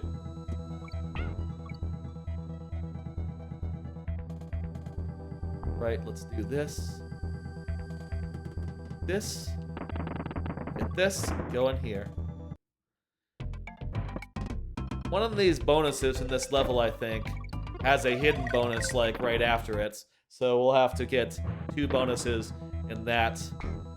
Also, hey, look at that. We got through a whole fucking world without, a whole fucking world of DKC without, you know, switching games, which isn't that much of an accomplishment, but hey, after dying 3 times in World 3, I'll take it. Okay, this is important. We gotta get bananas.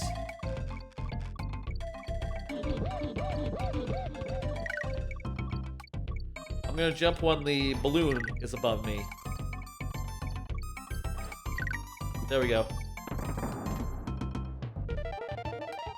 There we go. And it doesn't matter now, we can just lose. That's 2 bonus games. One was kind of hidden inside the other bonus game. It's kind of weird, I know. But it is what it is. I will say with Death's Door, I'm not like super hot on it. But it is fun and I'm having a good time. It's maybe a 4 out of 5 for me so far. I just can't help but compare it in my head to Tunic, which is like very similar, but like I like the flow of combat in Tunic better. And also there's a lot more mystery in the world. The thing that Tunic has is that in battle you can use your flask and to like recover health, and I think that that makes for a much... I like in battle to be able to get some health back when you need it. And there's nothing like that in Death's Door, unfortunately. You know, once you lose health in Death's Door, it's just gone until you get to like a thing. You love Tunic? Yeah, I love Tunic as well. That's definitely like up there for number 1 of the year so far. That, Neon White, and Nobody Saves the World, which, by the way, Nobody Saves the World DLC is coming out in the next couple of weeks. Really looking forward to that. The parry was tricky to master, but it was worth it. I never got the parry down in Tunic, but I believe you. I bet if you actually got it down, you'd be able to do some stuff. Using the Rhino to get through this part is probably harder than just abandoning the Rhino and just having a regular-sized hitbox, isn't it? I keep calling him the Rhino. Rambi. I know his name. Okay. Here we go. I made a hard hand-drawn, translated version of the manual using the Rosetta Stone. Wow. That takes some time to do. That's very impressive, culinary disaster. I only just looked up the translated manual from someone who had done that, you know, already, you know, just like online, and you know, that was a lot easier to do, obviously, than translating it myself. But damn, that must have been really satisfying to get through it that way. When you translated it, you didn't like actually know what any of it said until you translated it, right? You didn't look up the actual translations beforehand, did you? No? Wow. That rules. Okay, but you did probably...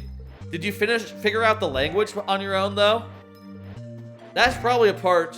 If you figured out the language manually, like, on your own, that would be... Yeah?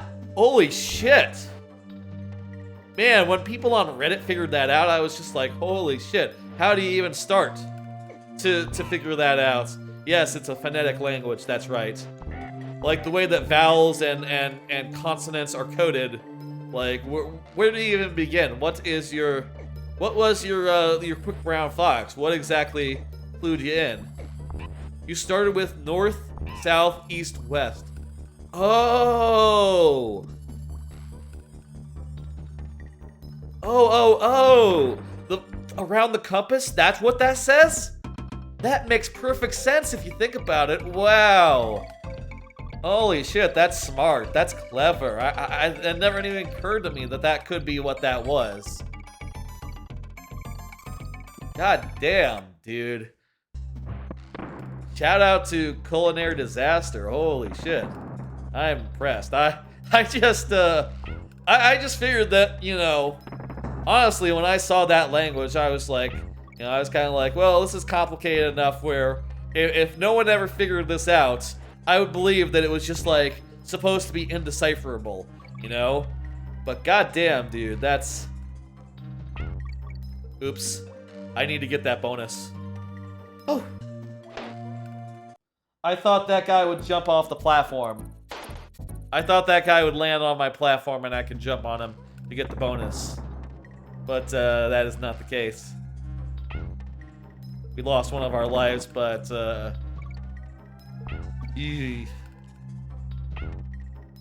still good. We still have one left. And you know, I got through a single world. I would at least take that as a part of a victory. You spent a considerable amount of time studying languages. You cross-referenced it with other phonemes, and found that the outer edge is the vowel and the inside is the consonant. Right. Got it. I am impressed. I am impressed, man. I just like... Even with the Fez language, which is just literally just one-to-one A to B, you know, letters go to other letters, I was impressed that people figured that out. Even though they had literally the quick brown fox goes over the lazy dog.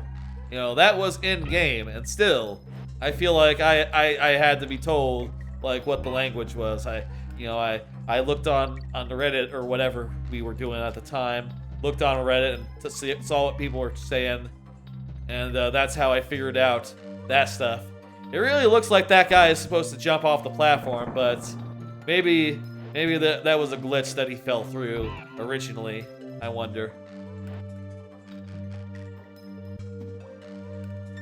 For the cardinal directions, they read as Noah, north, Sawa, south, east, west, west. You mean like a single character, like the first character of it? You love Fez as well? Yeah, Fez was definitely the game of the year that year, whatever it came out. Incredible, incredible game.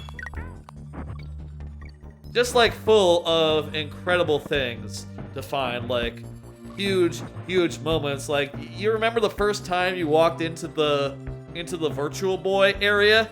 Like, holy shit. It was just like, Virtual Boy, holy shit. It's all red. And, oh, by the way, if I'm remembering this wrong, this is a problem, but there's a thing down here. That game is so rad. Yeah. I got it on Switch a while back, you know, a Switch version, because it turns out, I'm not sure if it's backwards compatible or not, but I think I had to get a new version to play it. Well, actually, I think I got it on PC first, and then I got it on Switch when that version came out. But replayed most of it like a year or two ago, and still, even knowing all the solutions, or knowing a lot of the solutions, it's still rad to go through.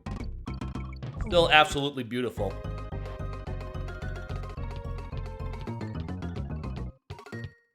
Really can't wait for that Nobody Saves the World DLC. I think I'm not so sure about like added modes, like they're adding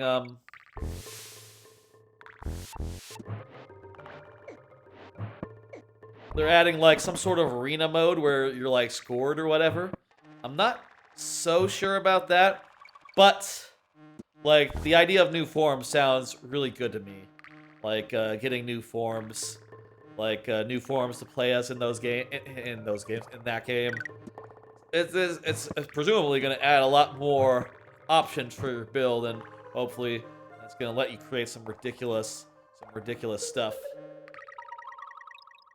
Your fellow streamer was like, dude, I am so stuck on the last boss of Tunic. What do I do? And you just told him you never fought the boss. You did all the secret stuff then, and completed the manual instead. And that means that you never fought the boss. Wow. Wait a minute, how did you do then? Isn't there like one thing you have to do in that game where you, fuck. That was a weird interaction. I picked up a barrel and ran into that guy at the same second. Isn't there a thing where you have to get like a clear file and like find a golden path that way? Like, there's one page that sort of requires you to have knowledge you gain from a clear file. Maybe you just, like, guessed on that one and managed to brute force it or something. The golden path is hidden in the manual. Yeah, but there's one page of the manual that, like, tells you to... Okay, here's what it is. I remember now. There's one part of the golden path that, one of the squares of the golden path is hidden in a thing where you have to complete the game for it. So I'm not sure how you got that part.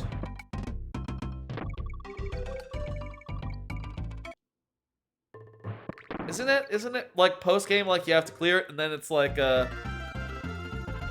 the way, I don't want to spoil anyone who hasn't played Tunic. It's a fantastic game, you should give it a look. But, yeah, Golden Path, it takes a while to figure out.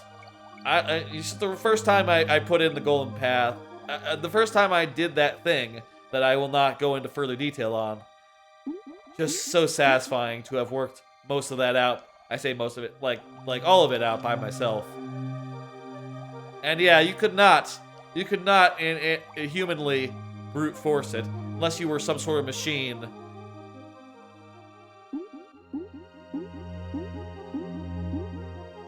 Not true. You never reclaimed your body. Damn. You should have. Reclaiming your body is worth it. It makes it so you can go back to the regular world. Oof. A lot of tough enemies to avoid in this one. But once we get to the midway, I should be able to get on guard. On guard. And you know, that'll be a free hit that I can just, you know, re-attain should I fall off on guard. You reclaimed your body, just didn't fight the air. Sorry, sometimes I read air the wrong way. Here we go, going down. You shared your knowledge with them instead. Right, yeah, I eventually did get that ending as well. But first I started out by beating her. Wait a minute. Okay, good.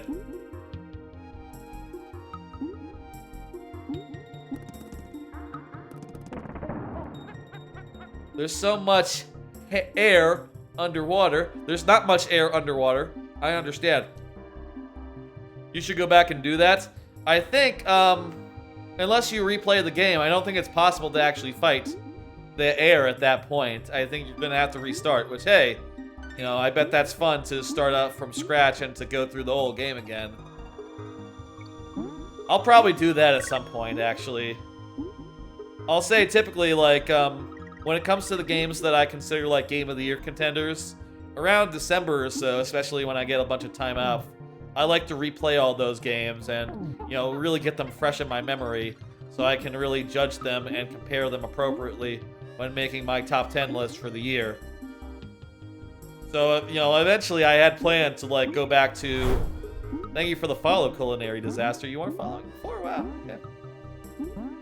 Get that squared away. Yeah, I know, right? And, you know, sometimes, you know a streamer for so long, you see him around not long enough, you forget that, oh, I never hit that button. By the way, y'all, I don't usually say this, but hit that button. Like, well, you can't like it on Twitch. Follow and subscribe. Those are the two things you can do. And cheer and use channel points stuff. Smash that button, that's right, that's the thing. You see that button, just fucking hit it. Just fucking hit that button. Smash it. I don't usually talk about my... I was about to say, don't usually talk about my button that way. That's a weird thing to say. Consider this button smashed. Oh no, don't smash my button. Oh,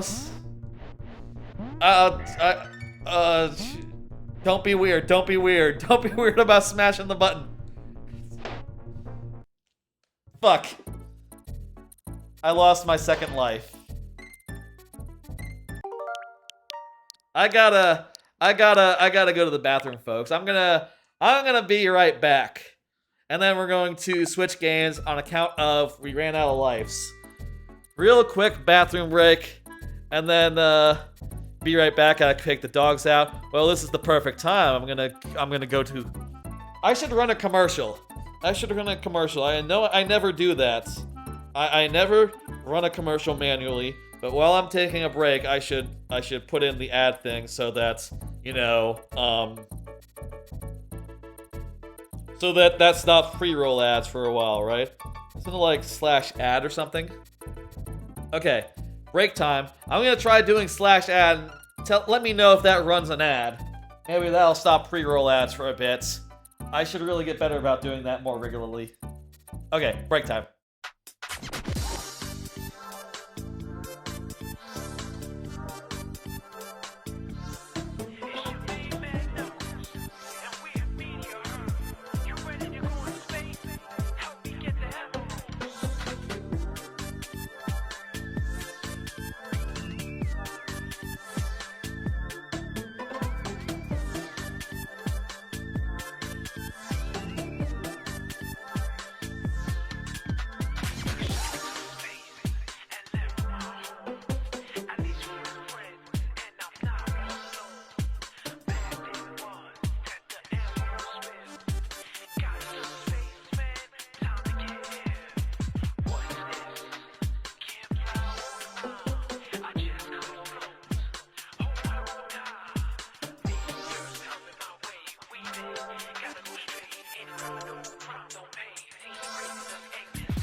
Hey y'all, I am back. Oh, I gotta add the thing to the thing. 1 second, I'm gonna go back to the computer.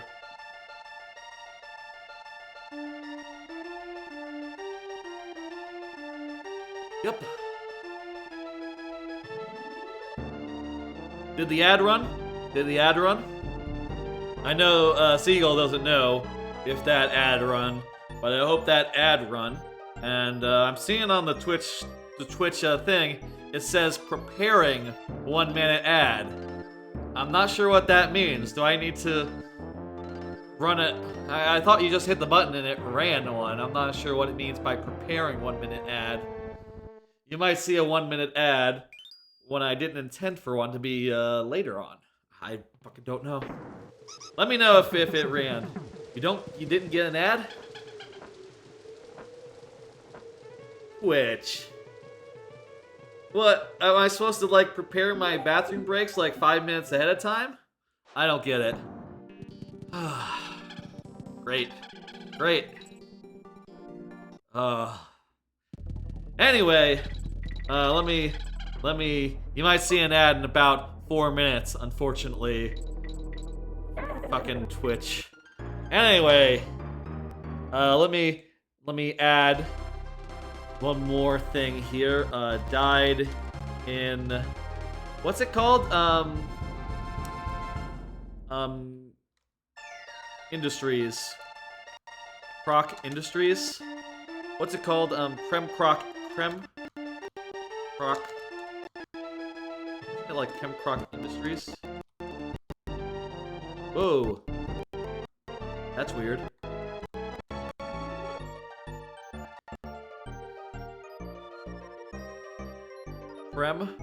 Croc Industries. DKC Industries. What's it called? Industries. Rock.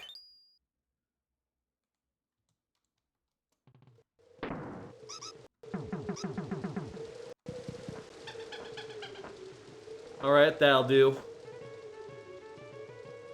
Okay, switching now to DKC2. Donkey Kong Country 2. And let's continue.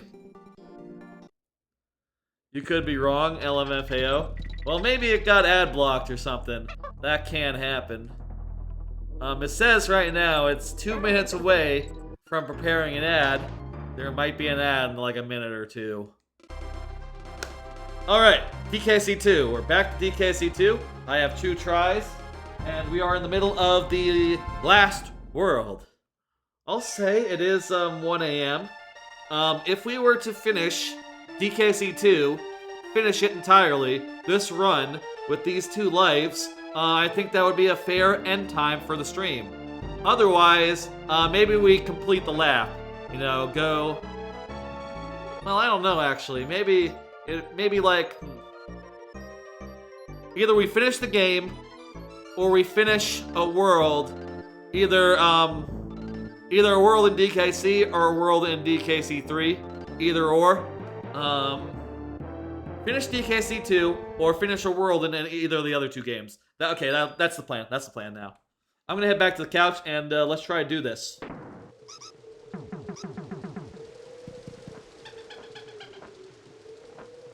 I will say, for reference, next time, if I were to finish 2 of the games...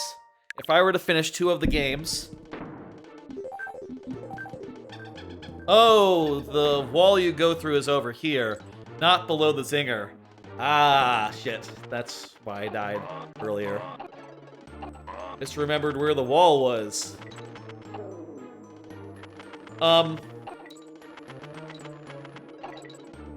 Let's see, what was I saying? We're either gonna finish this world and finish this game. That is to say, do, you know, the next 3 levels, plus the boss fights and the Lost World levels that follow. Or we finish off the worlds that we're in either DKC3 or DKC1. Or we go around the loop one more time and wind back up at this one. If we were to die in DKC2, DKC3, DKC4, or sorry, DKC3. If we were to get back to DKC2 by dying 6 times, or however many times it takes, that will be the end as well. And I think next week, we'll continue and hopefully finish them off. Should we finish 2 of the games, I will add in, the plan is, I will add in DK64 randomizer, and whenever I lose 2 lives in the remaining game, I will have to go to DK64 randomizer and get 2 golden bananas before I can return to whatever DKC remains at the end. So that'll be how that'll work.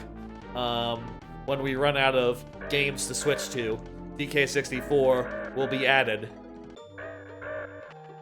I played a fair amount of DK64 randomizer before, so I know it. I know, you know, I played it before, and actually, I'll say, DK64 randomizer, I think I like it a lot more than, like, I like DK64, like, base. Honestly, like, my feelings on DK64 are coming along, whereas I'd almost be happy taking it from a 3 out of 5 to a 4 out of 5. I would say randomizer is definitely like more of a 4 or a 5 in that range versus like the original game, which I feel like is very, very messy and very, very unpolished. There's like a couple like quality of life things especially that really help make the randomizer a lot more pleasant. Like you can just switch Kongs at any time. Just switch Kongs at any time, which is just really nice. We don't need to go that way. We don't need to do that thing. I think we got it. I think we got everything we need right now.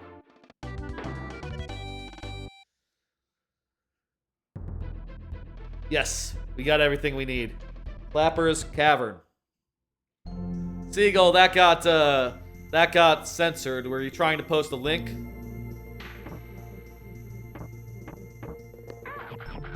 The bot, you know, it censors out links unless I believe. I'm not sure if if you're a sub, you're allowed to do links. But if you do want to link me something, you can do it on Discord, or you can whisper to me. It was a link, so yeah. Gotcha. Shit. I need to... you know what? We'll get that later. That's where the DK coin is hidden. Which, by the way, this is 100%. We need to get every DK coin, every bonus. Oh! Do not take a swim in this level. Bad idea. DK64randomizer.com. Yeah, okay, that's... Gotcha. Okay, you're linking to the randomizer site. Gotcha. Fantastic randomizer. I think, though, I will say my favorite randomizer is definitely... And no... Not that this is a contest or nothing, but my favorite randomizer is Paper Mario randomizer, which by the way, I will say again. My plans for this week are a little different. I'm not doing a Thursday stream, but instead, on Sunday, I'm planning to do Pit of 100 Trials, and then Paper Mario randomizer, 7-star spirits required. That's on the docket for Sunday. By the way, whenever I bring up that thing that has like stuff such as show plans on it and like the emote showcase also, I call that the docket. There's the docket. I can also bring up like what my plans are for a night, or like a bunch of other things that I will, if I'm like planning a big stream, I'll have a page that'll tell you all about it. That's called the docket. Ooh, gotta rub my knees. My knees.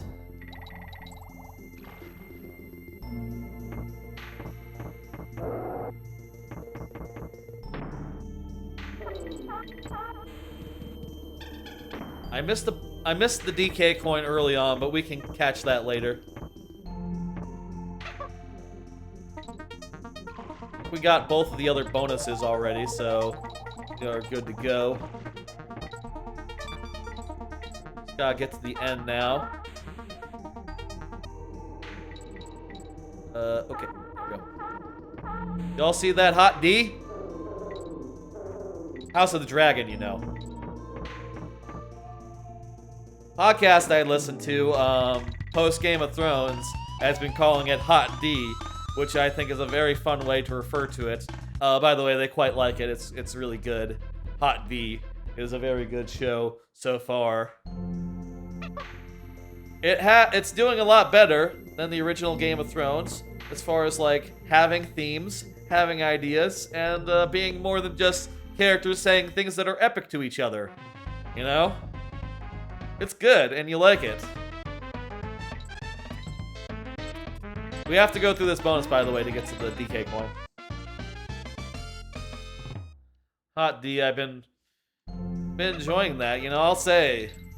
Fuck, man, it's been a while since the last time I actually, like, watched a show regularly. Like a Western television show on the regular. I don't watch, I didn't watch, Better Call Saul. I usually just watch that, like, and I'm actually really behind on it as well. I watched that when it came to Netflix originally, or like, well, that's not true. I think I watched the first season live, but for like seasons 2 and 3, I just waited until it was all available on Netflix, since, you know, I don't have TV and all. Not that that necessarily should stop me from watching a show that is, you know, a show that is available, you know, in other ways if you know where to look.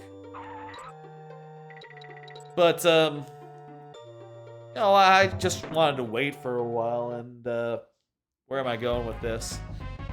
Been a while since I had, like, a regular,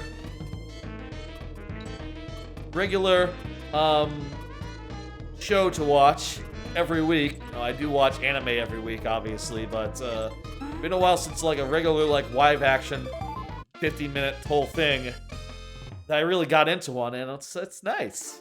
I especially like it because, you know, there's also the fun of, you know, there's a very simple fun of, like, watching a show and then knowing, like, oh, there's a bunch of recap podcasts to listen to. Though I only listen to the one recap podcast, post Game of Thrones, which, by the way, if you're looking for a recap podcast about Game of Thrones, post Game of Thrones is your best bet. Also, if you like JoJo's Bizarre Adventures, they do Yori Yori Boys. And if you like sports anime, they do Chance Ball. Love that podcast network. They're good. They're good folk. Very, very, very funny. And like some of the first people who were out there realizing that Game of Thrones was getting bad, and even before, you know, everyone else realized it when the war and winter ended up being nothing. You know what I mean? Like when the long night lasted like 24 hours and was over like that. They realized that shit a little earlier, I think. So we gotta get the DK coin here.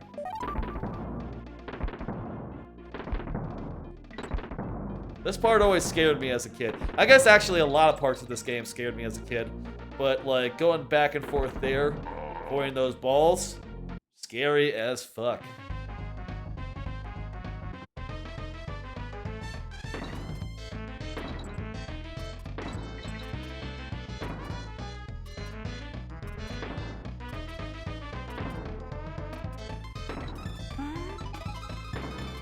There we go. Oh. You just gotta get through a bunch of levels clean. These are some of the harder levels in the game, obviously. They're last world and all. Again, I will say what my plan is for the end of this stream. It is like nearly what 1 o'clock?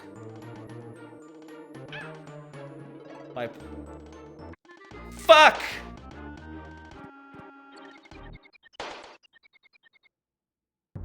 We lost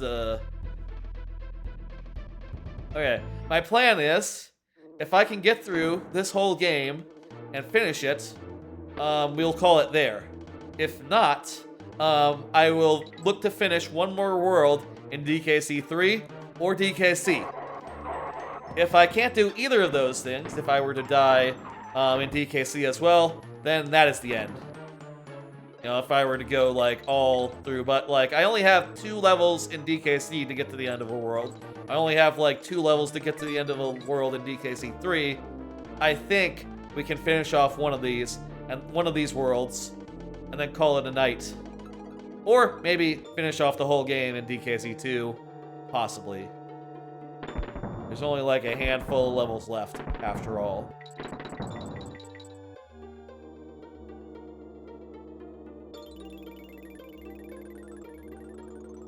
I should have just waited for the bees to go by.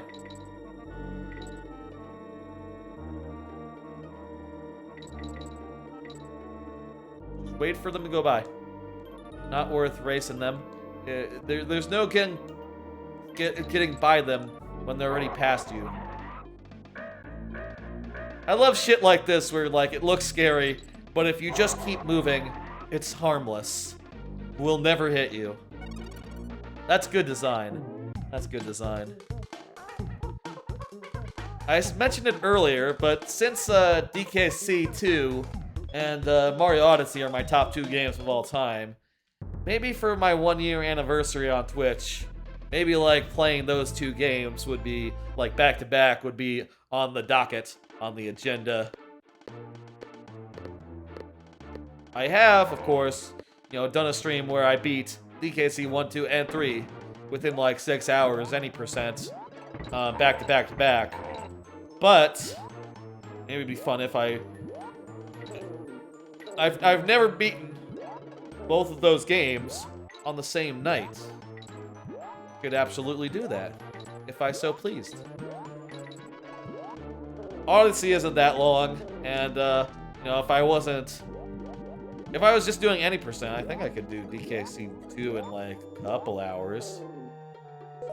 I don't know how long it would take me to do DKC2, actually. That stream, the stream where I did, like, any percent on all 3 games, was, like, 6 hours or so. 6 or 7, so must have been, like...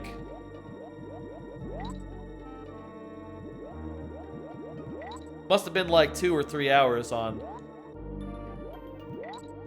DKC2 in particular.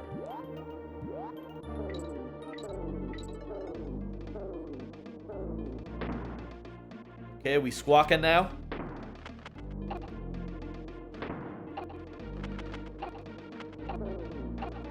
With squawks, there's like a bonus. I feel like I should have seen a bonus by now.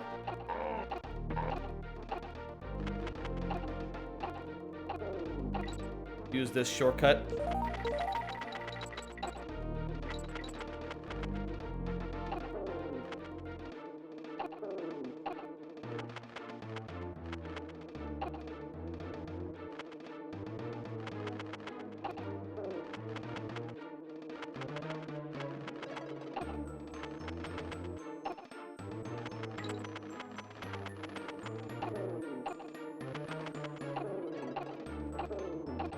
Again, I have 1 life for this whole world, but if I get to the end of the world, I will refresh my lives, even though there's not really a boss in that level.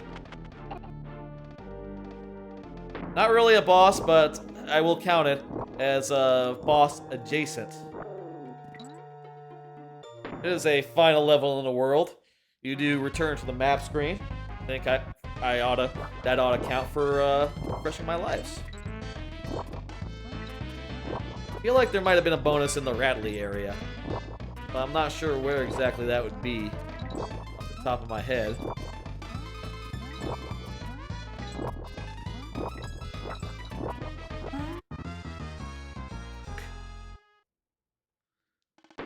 Not great. Gonna have to replay the whole level to get to that. That's not good. Damn it. 1 try for this whole second visit. I could refresh my lives right now if I really wanted to. You know, what with the tower being open and all. Keep an eye out for where the bonus might be.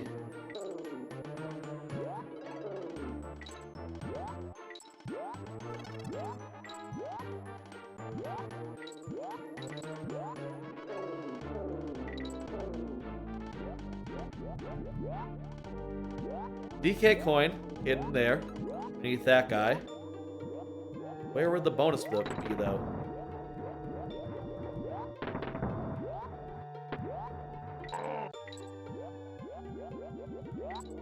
I do reserve the right to look at DKC Atlas and just remind myself. Want to see something funny? Look out the windows in the background. Yeah, I see the goo ocean. The ocean of goo out there. As I'm getting higher up. Okay, it's not down there. No.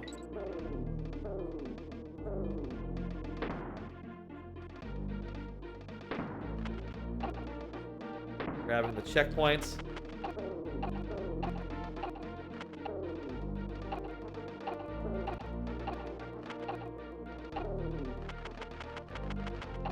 That's right, there's some goo in the background. I'll say.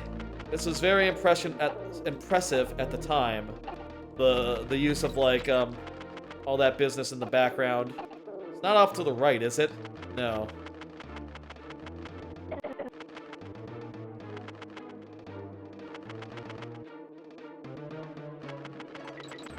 Jeez, that was close.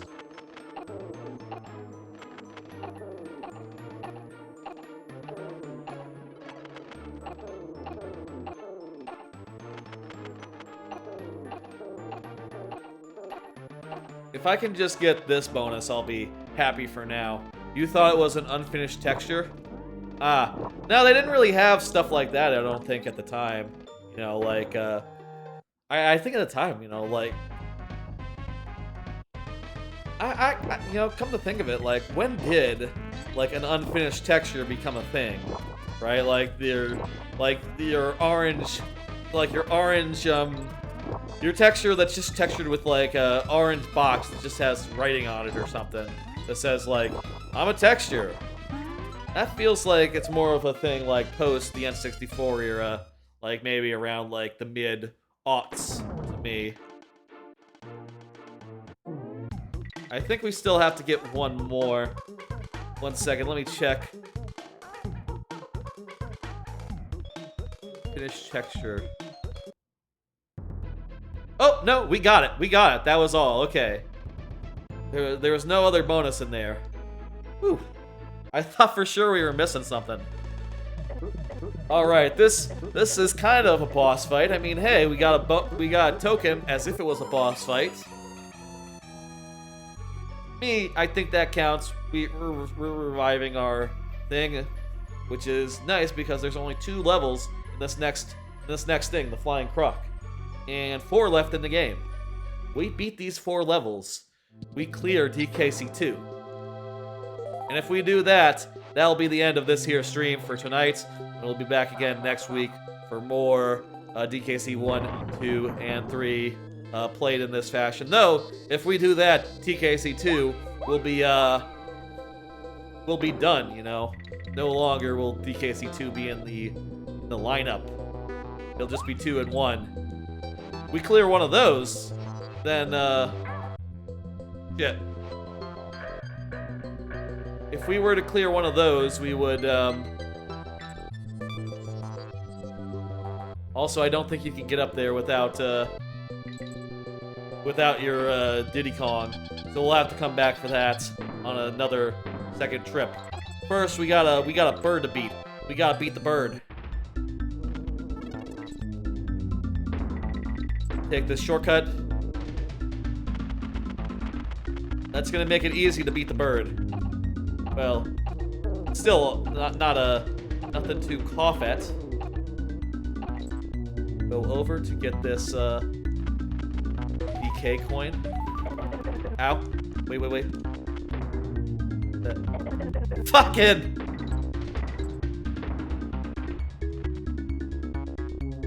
Oh shit, the bird's got ahead of me. Fucking dick. Is this Banjo Squawks? I can see the resemblance. Yeah, it's sort of a brown parrot. Banjo's not bad though. But I can, yeah, actually, you know what? Brown and also Briggle feathers on the tail, similar to Kazooie. I can totally see where you're coming from on that. Yeah. But no, that's Quawks. It's an evil parrot.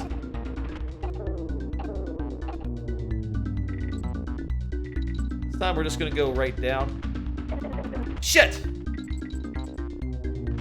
Give a little shortcut there. It did not pay off. You can go right through there, but it's risky, I suppose. Carefully, carefully, carefully.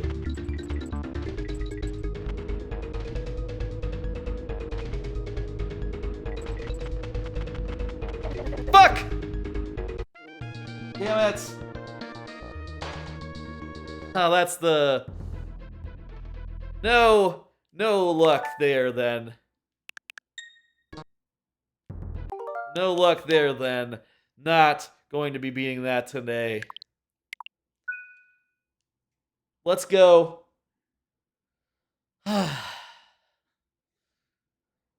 Still 2 more levels here. Well, actually 4 more levels. 2 levels and 2 bosses in DKC2 to beat. Next week we'll do that. Birds shooting eggs. Those are eggs, right? They're eggs or they're coconuts. They could be one or the other. I think it's kind of ambiguous. I mean, you can probably look at the manual and it'll probably say which one it is, but I feel like it's up for debate, whichever it actually is. All right, last. Back over to DKC3. I'm gonna do the thing at the computer.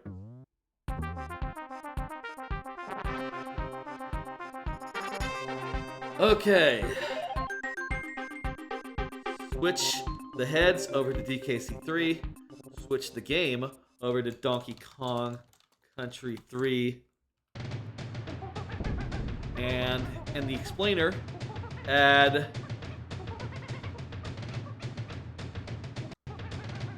died in Flying Croc. DKC2. DKC2, yeah.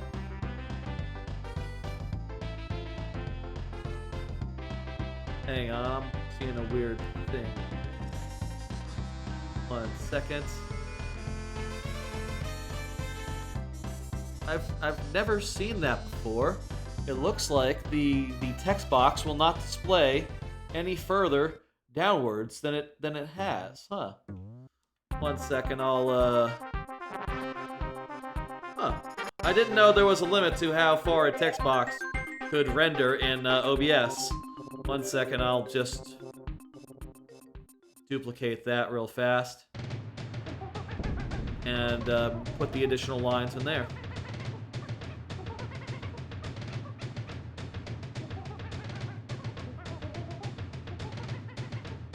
There you go. That looks just about right. That looks good to me. Let me put that in the right spot. There is, but that limit should be limited by your screen. Oh yeah. I suppose the font is actually a really big font that I am scaling down to be really small. So that's probably why it can only display so much, because it's like actually really tall, the letters. More tall than they actually are. I should probably just use a smaller font. Okay. Back over to the other thing.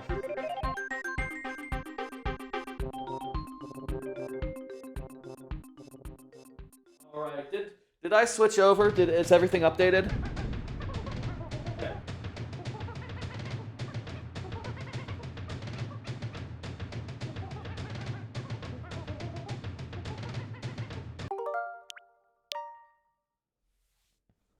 Alright, everything's good. We're back to Flood Lit Fish, We nearly finished this level before. We're just like an inch away. So let's get good and let's do it. Man, I'll say again, this you know what, these dark levels on the original DKC games, you know, obviously they lightened them up for the ports. They look pretty fucking good on an OLED screen, let me tell you. Last time I was here, I showed off my OLED Switch. I still have that. It's still very nice. It is, you know, what this is currently playing on, so I won't just whip that out again. That would be a little bit of a distraction. Here's the plan, by the way. There's like 2 or 3 levels. There's 3 levels left after this one. I gotta be careful because I am at one hit left. There's 3 levels after this one. If we finish all 3 of them, I will call it there. We will end on DKC3. And next time we pick up, we will pick up there.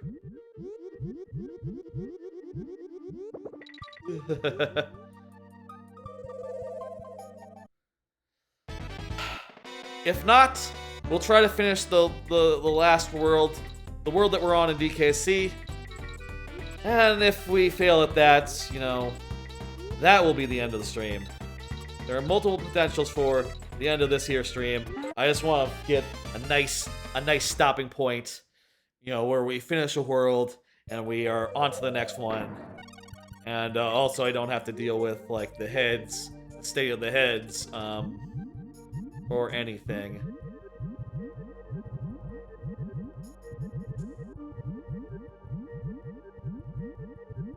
There we go.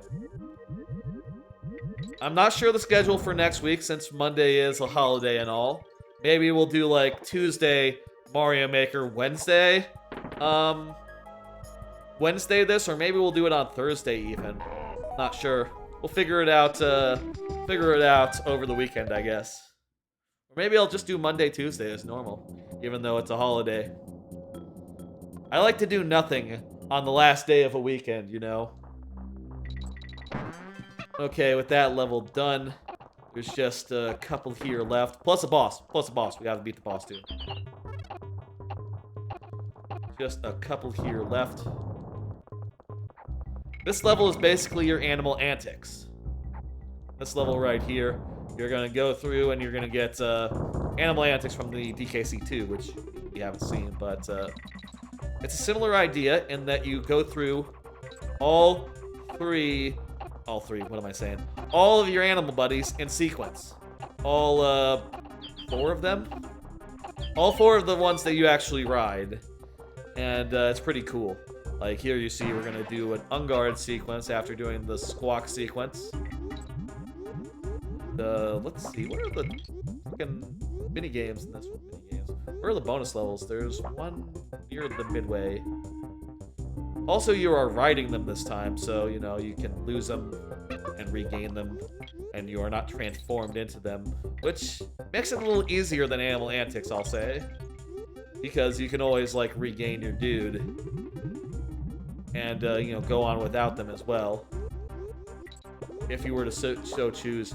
Man, I wonder what it would look like if you did, like, this level without animal buddies. Like, would it be kind of weird? Like, how hard would this level be if you didn't get unguarded at all? Probably pretty fucking hard, right? You'd have to avoid a lot of stuff.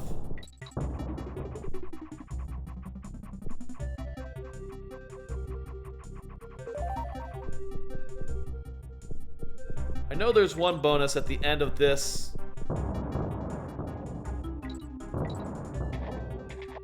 Oh, great. I can't get that. Since I lost Ellie. Well, we'll get the other one. We'll come back. Get that one on a second trip.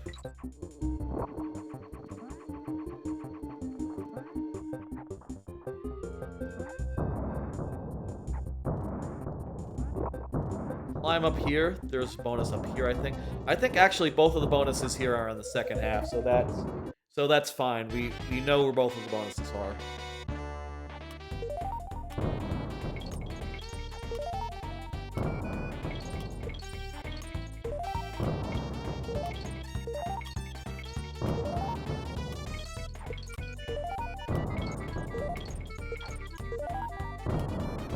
There we go. We have nearly 60 of them. Huh. It's a nice number. That'll unlock 4 of the 5 of the Lost World levels. Now here we need to use these to get up to here, where we can get the coin. Perfect.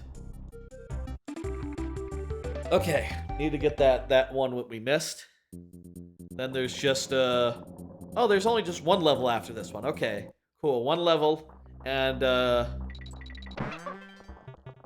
one level and a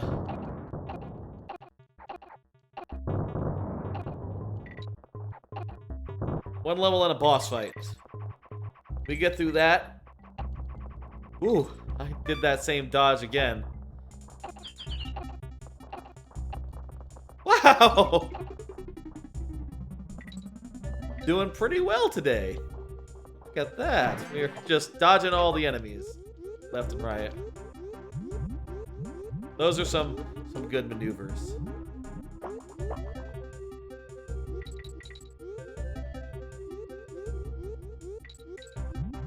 Let's go. But those guys, they're either open or closed, and you can only hit them when they're open. And I was just hoping that they would be open, I guess. Okay, here we go. We just have to not lose Ellie.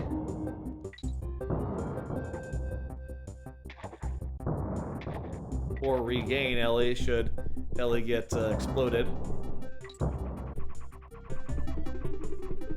And, you know, since we finished the level, we can just exit the level and start it.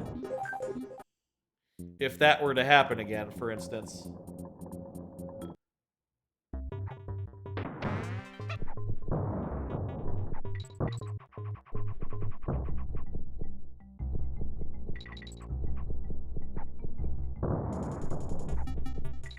There we go. This is an interesting bonus right here. This one is built around, like, jumping off Ellie and jumping into midair off Ellie's back. There's no other way to get those guys, except, I guess, if you were to go onto the dry land and, like, throw...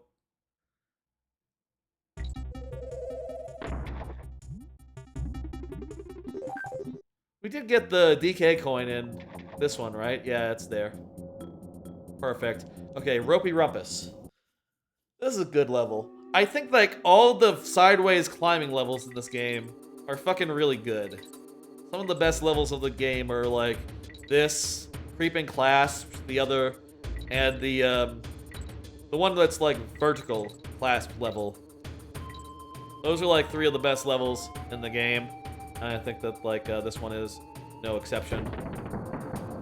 Real good shit. Let's do it. Let's do it clean.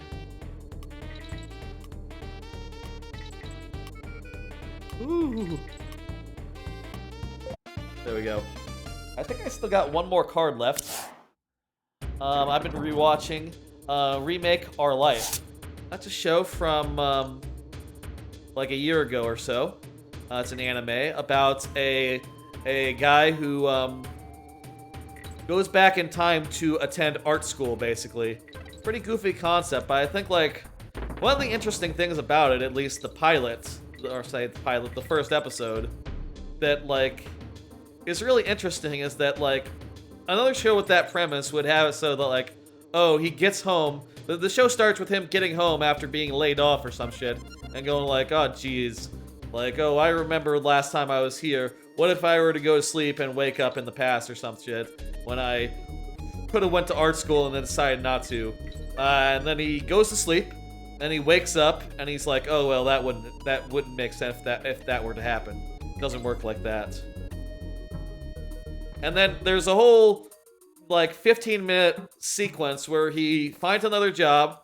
He, you know, kind of becomes like a professional, kind of the backbone of a team, and then he gets laid off again, and then he goes back home, and then he goes to sleep and goes back in time, and sure enough, like, he is running around meeting the people that in the future he came to idolize, and when they are young, and having some fun and recognizing like, oh hey, at one point he runs into like his boss at like his future job, and it's like, oh shit, you're my age and also training at the same time, went to this college that I could have gone to. Interesting. It's fun and light and good, and the first episode is 40 minutes, but absolutely worth the watch. I did that, I started it because I finished rewatching another show, and I like to tend to, I finished rewatching Super Cub. I figured like, time to start another show, and Remake Our Life is the one I settled on. Great show, would recommend it. The only thing is that it doesn't really end in the way that like a lot of other like travel back in time type shows do. Thanks for the stream, dudes and dudettes. Thanks for stopping by and hanging out, Jayhawk. Good to see you. You have a good night. We are folks. That is Ropey Rumpus. I'm gonna beat Barbossa's barrier, and then I'm going to send y'all on a raid somewhere. That is the plan. Either that or I die twice and, I try to make good on, doing something else in DKC1, I guess. Plan, though, is to beat this guy right here and now. And then... ending. Don't get scared. You guys gotta do it. There we go. Basically here you gotta take out the guys, and then attack him when he's going up and down. Here's a classic little maneuver. You gotta take this Homan guy, sort of locks into place, and you gotta have it so it hits himself. It's the thing. Or herself? I'm not sure. This enemy might be a lady, what with it giving live birth all the time. This is the mother of all urchins, perhaps? What the fuck? I've never seen it have put out a guy while it is still doing the thing.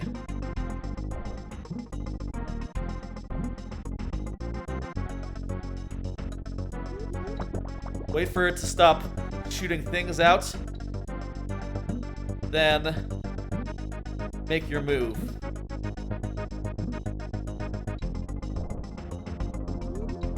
There we go.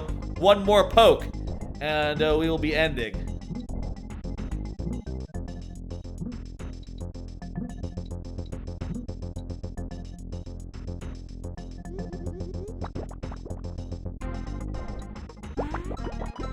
Ah!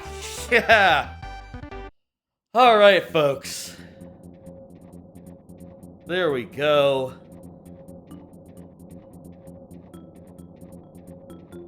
Alright, I am going to sail into the last world here. I'm just gonna pop in and stick the head in and say hello. Look at this. This is where we will be resuming next time, going into Conveyor Rope Clash. I'm gonna do a save state right here. The boss has been defeated. Got it. Good pun. I like it. Well, folks, that is a Tuesday stream. I made some progress in DKC1, 2, and 3. We are probably another stream away. I think we can, we're on the last world of DKC2. We're on the last world. Well, actually, I guess we still have the entire Lost World to do in 3. We are like 2 worlds away from finishing 3, and like 2 worlds away from finishing first one. I think next time we can do it. But that'll be, like I said, next time. Folks, let me pull up the schedule real fast for this week. I will be back again on Friday. No Thursday stream this week. I'll be back again on Friday for Mario Maker 2 viewer levels. That'll be just that. That'll be maybe like a 2-hour stream around 6 p.m. Central. Then, big stream on Sunday. I'm going to be doing Paper Mario, 1000 Year Door, Pit of 100 Trials, in the save file that I just did. I just completed that game. and it'll be the same save file. I will try to prepare, get as many life shrooms as I can, so I'm not going in without a lifeline, without you know, some ways to recover prepared. But I will prepare. I will do my best, and then we will go in and hopefully beat the Pit of 100 Trials, and then a full randomizer run, Paper Mario randomizer. That'll be a full day on Sunday. Then maybe I'll be starting GTA 5 sometime next week, as well as doing more viewer levels and more of this. We'll see how the schedule shakes out for next week. I'll think about that come this weekend. Anyway, folks, let me see who's online, who I can stream, who I can send you to.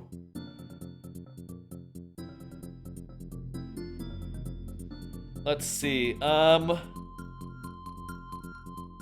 Good Games Well Played is playing. Who's Caddy May? Let me check. I don't remember who Caddy May is. Let me see my homie notes. Caddy May.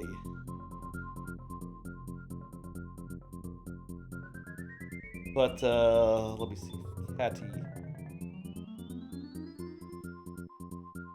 I don't have anything. I don't remember where I know her from. Oh, is that Orchestra? Orchestra has a new name, a new Twitch name, Caddy May. Oh, that's cool. That's Orchestra. Oh shit. Formerly known as Orchestra, I suppose. I'm thinking I could either send you to Caddy May playing Smash Ultimate. Dario Man Live is a really good Mario Maker player. Y'all like to see that. I'm not sure if I ever raided Dario before. You know what? I've been thinking I need to raid more Mario Maker people. Let's do that. I'm gonna send you over to Dario Man Live. He's a very cool person. He's out there doing Mario Maker viewer levels right now. I'm gonna go ahead and pull up his stream so I can watch the raid go in. Let's do that right now.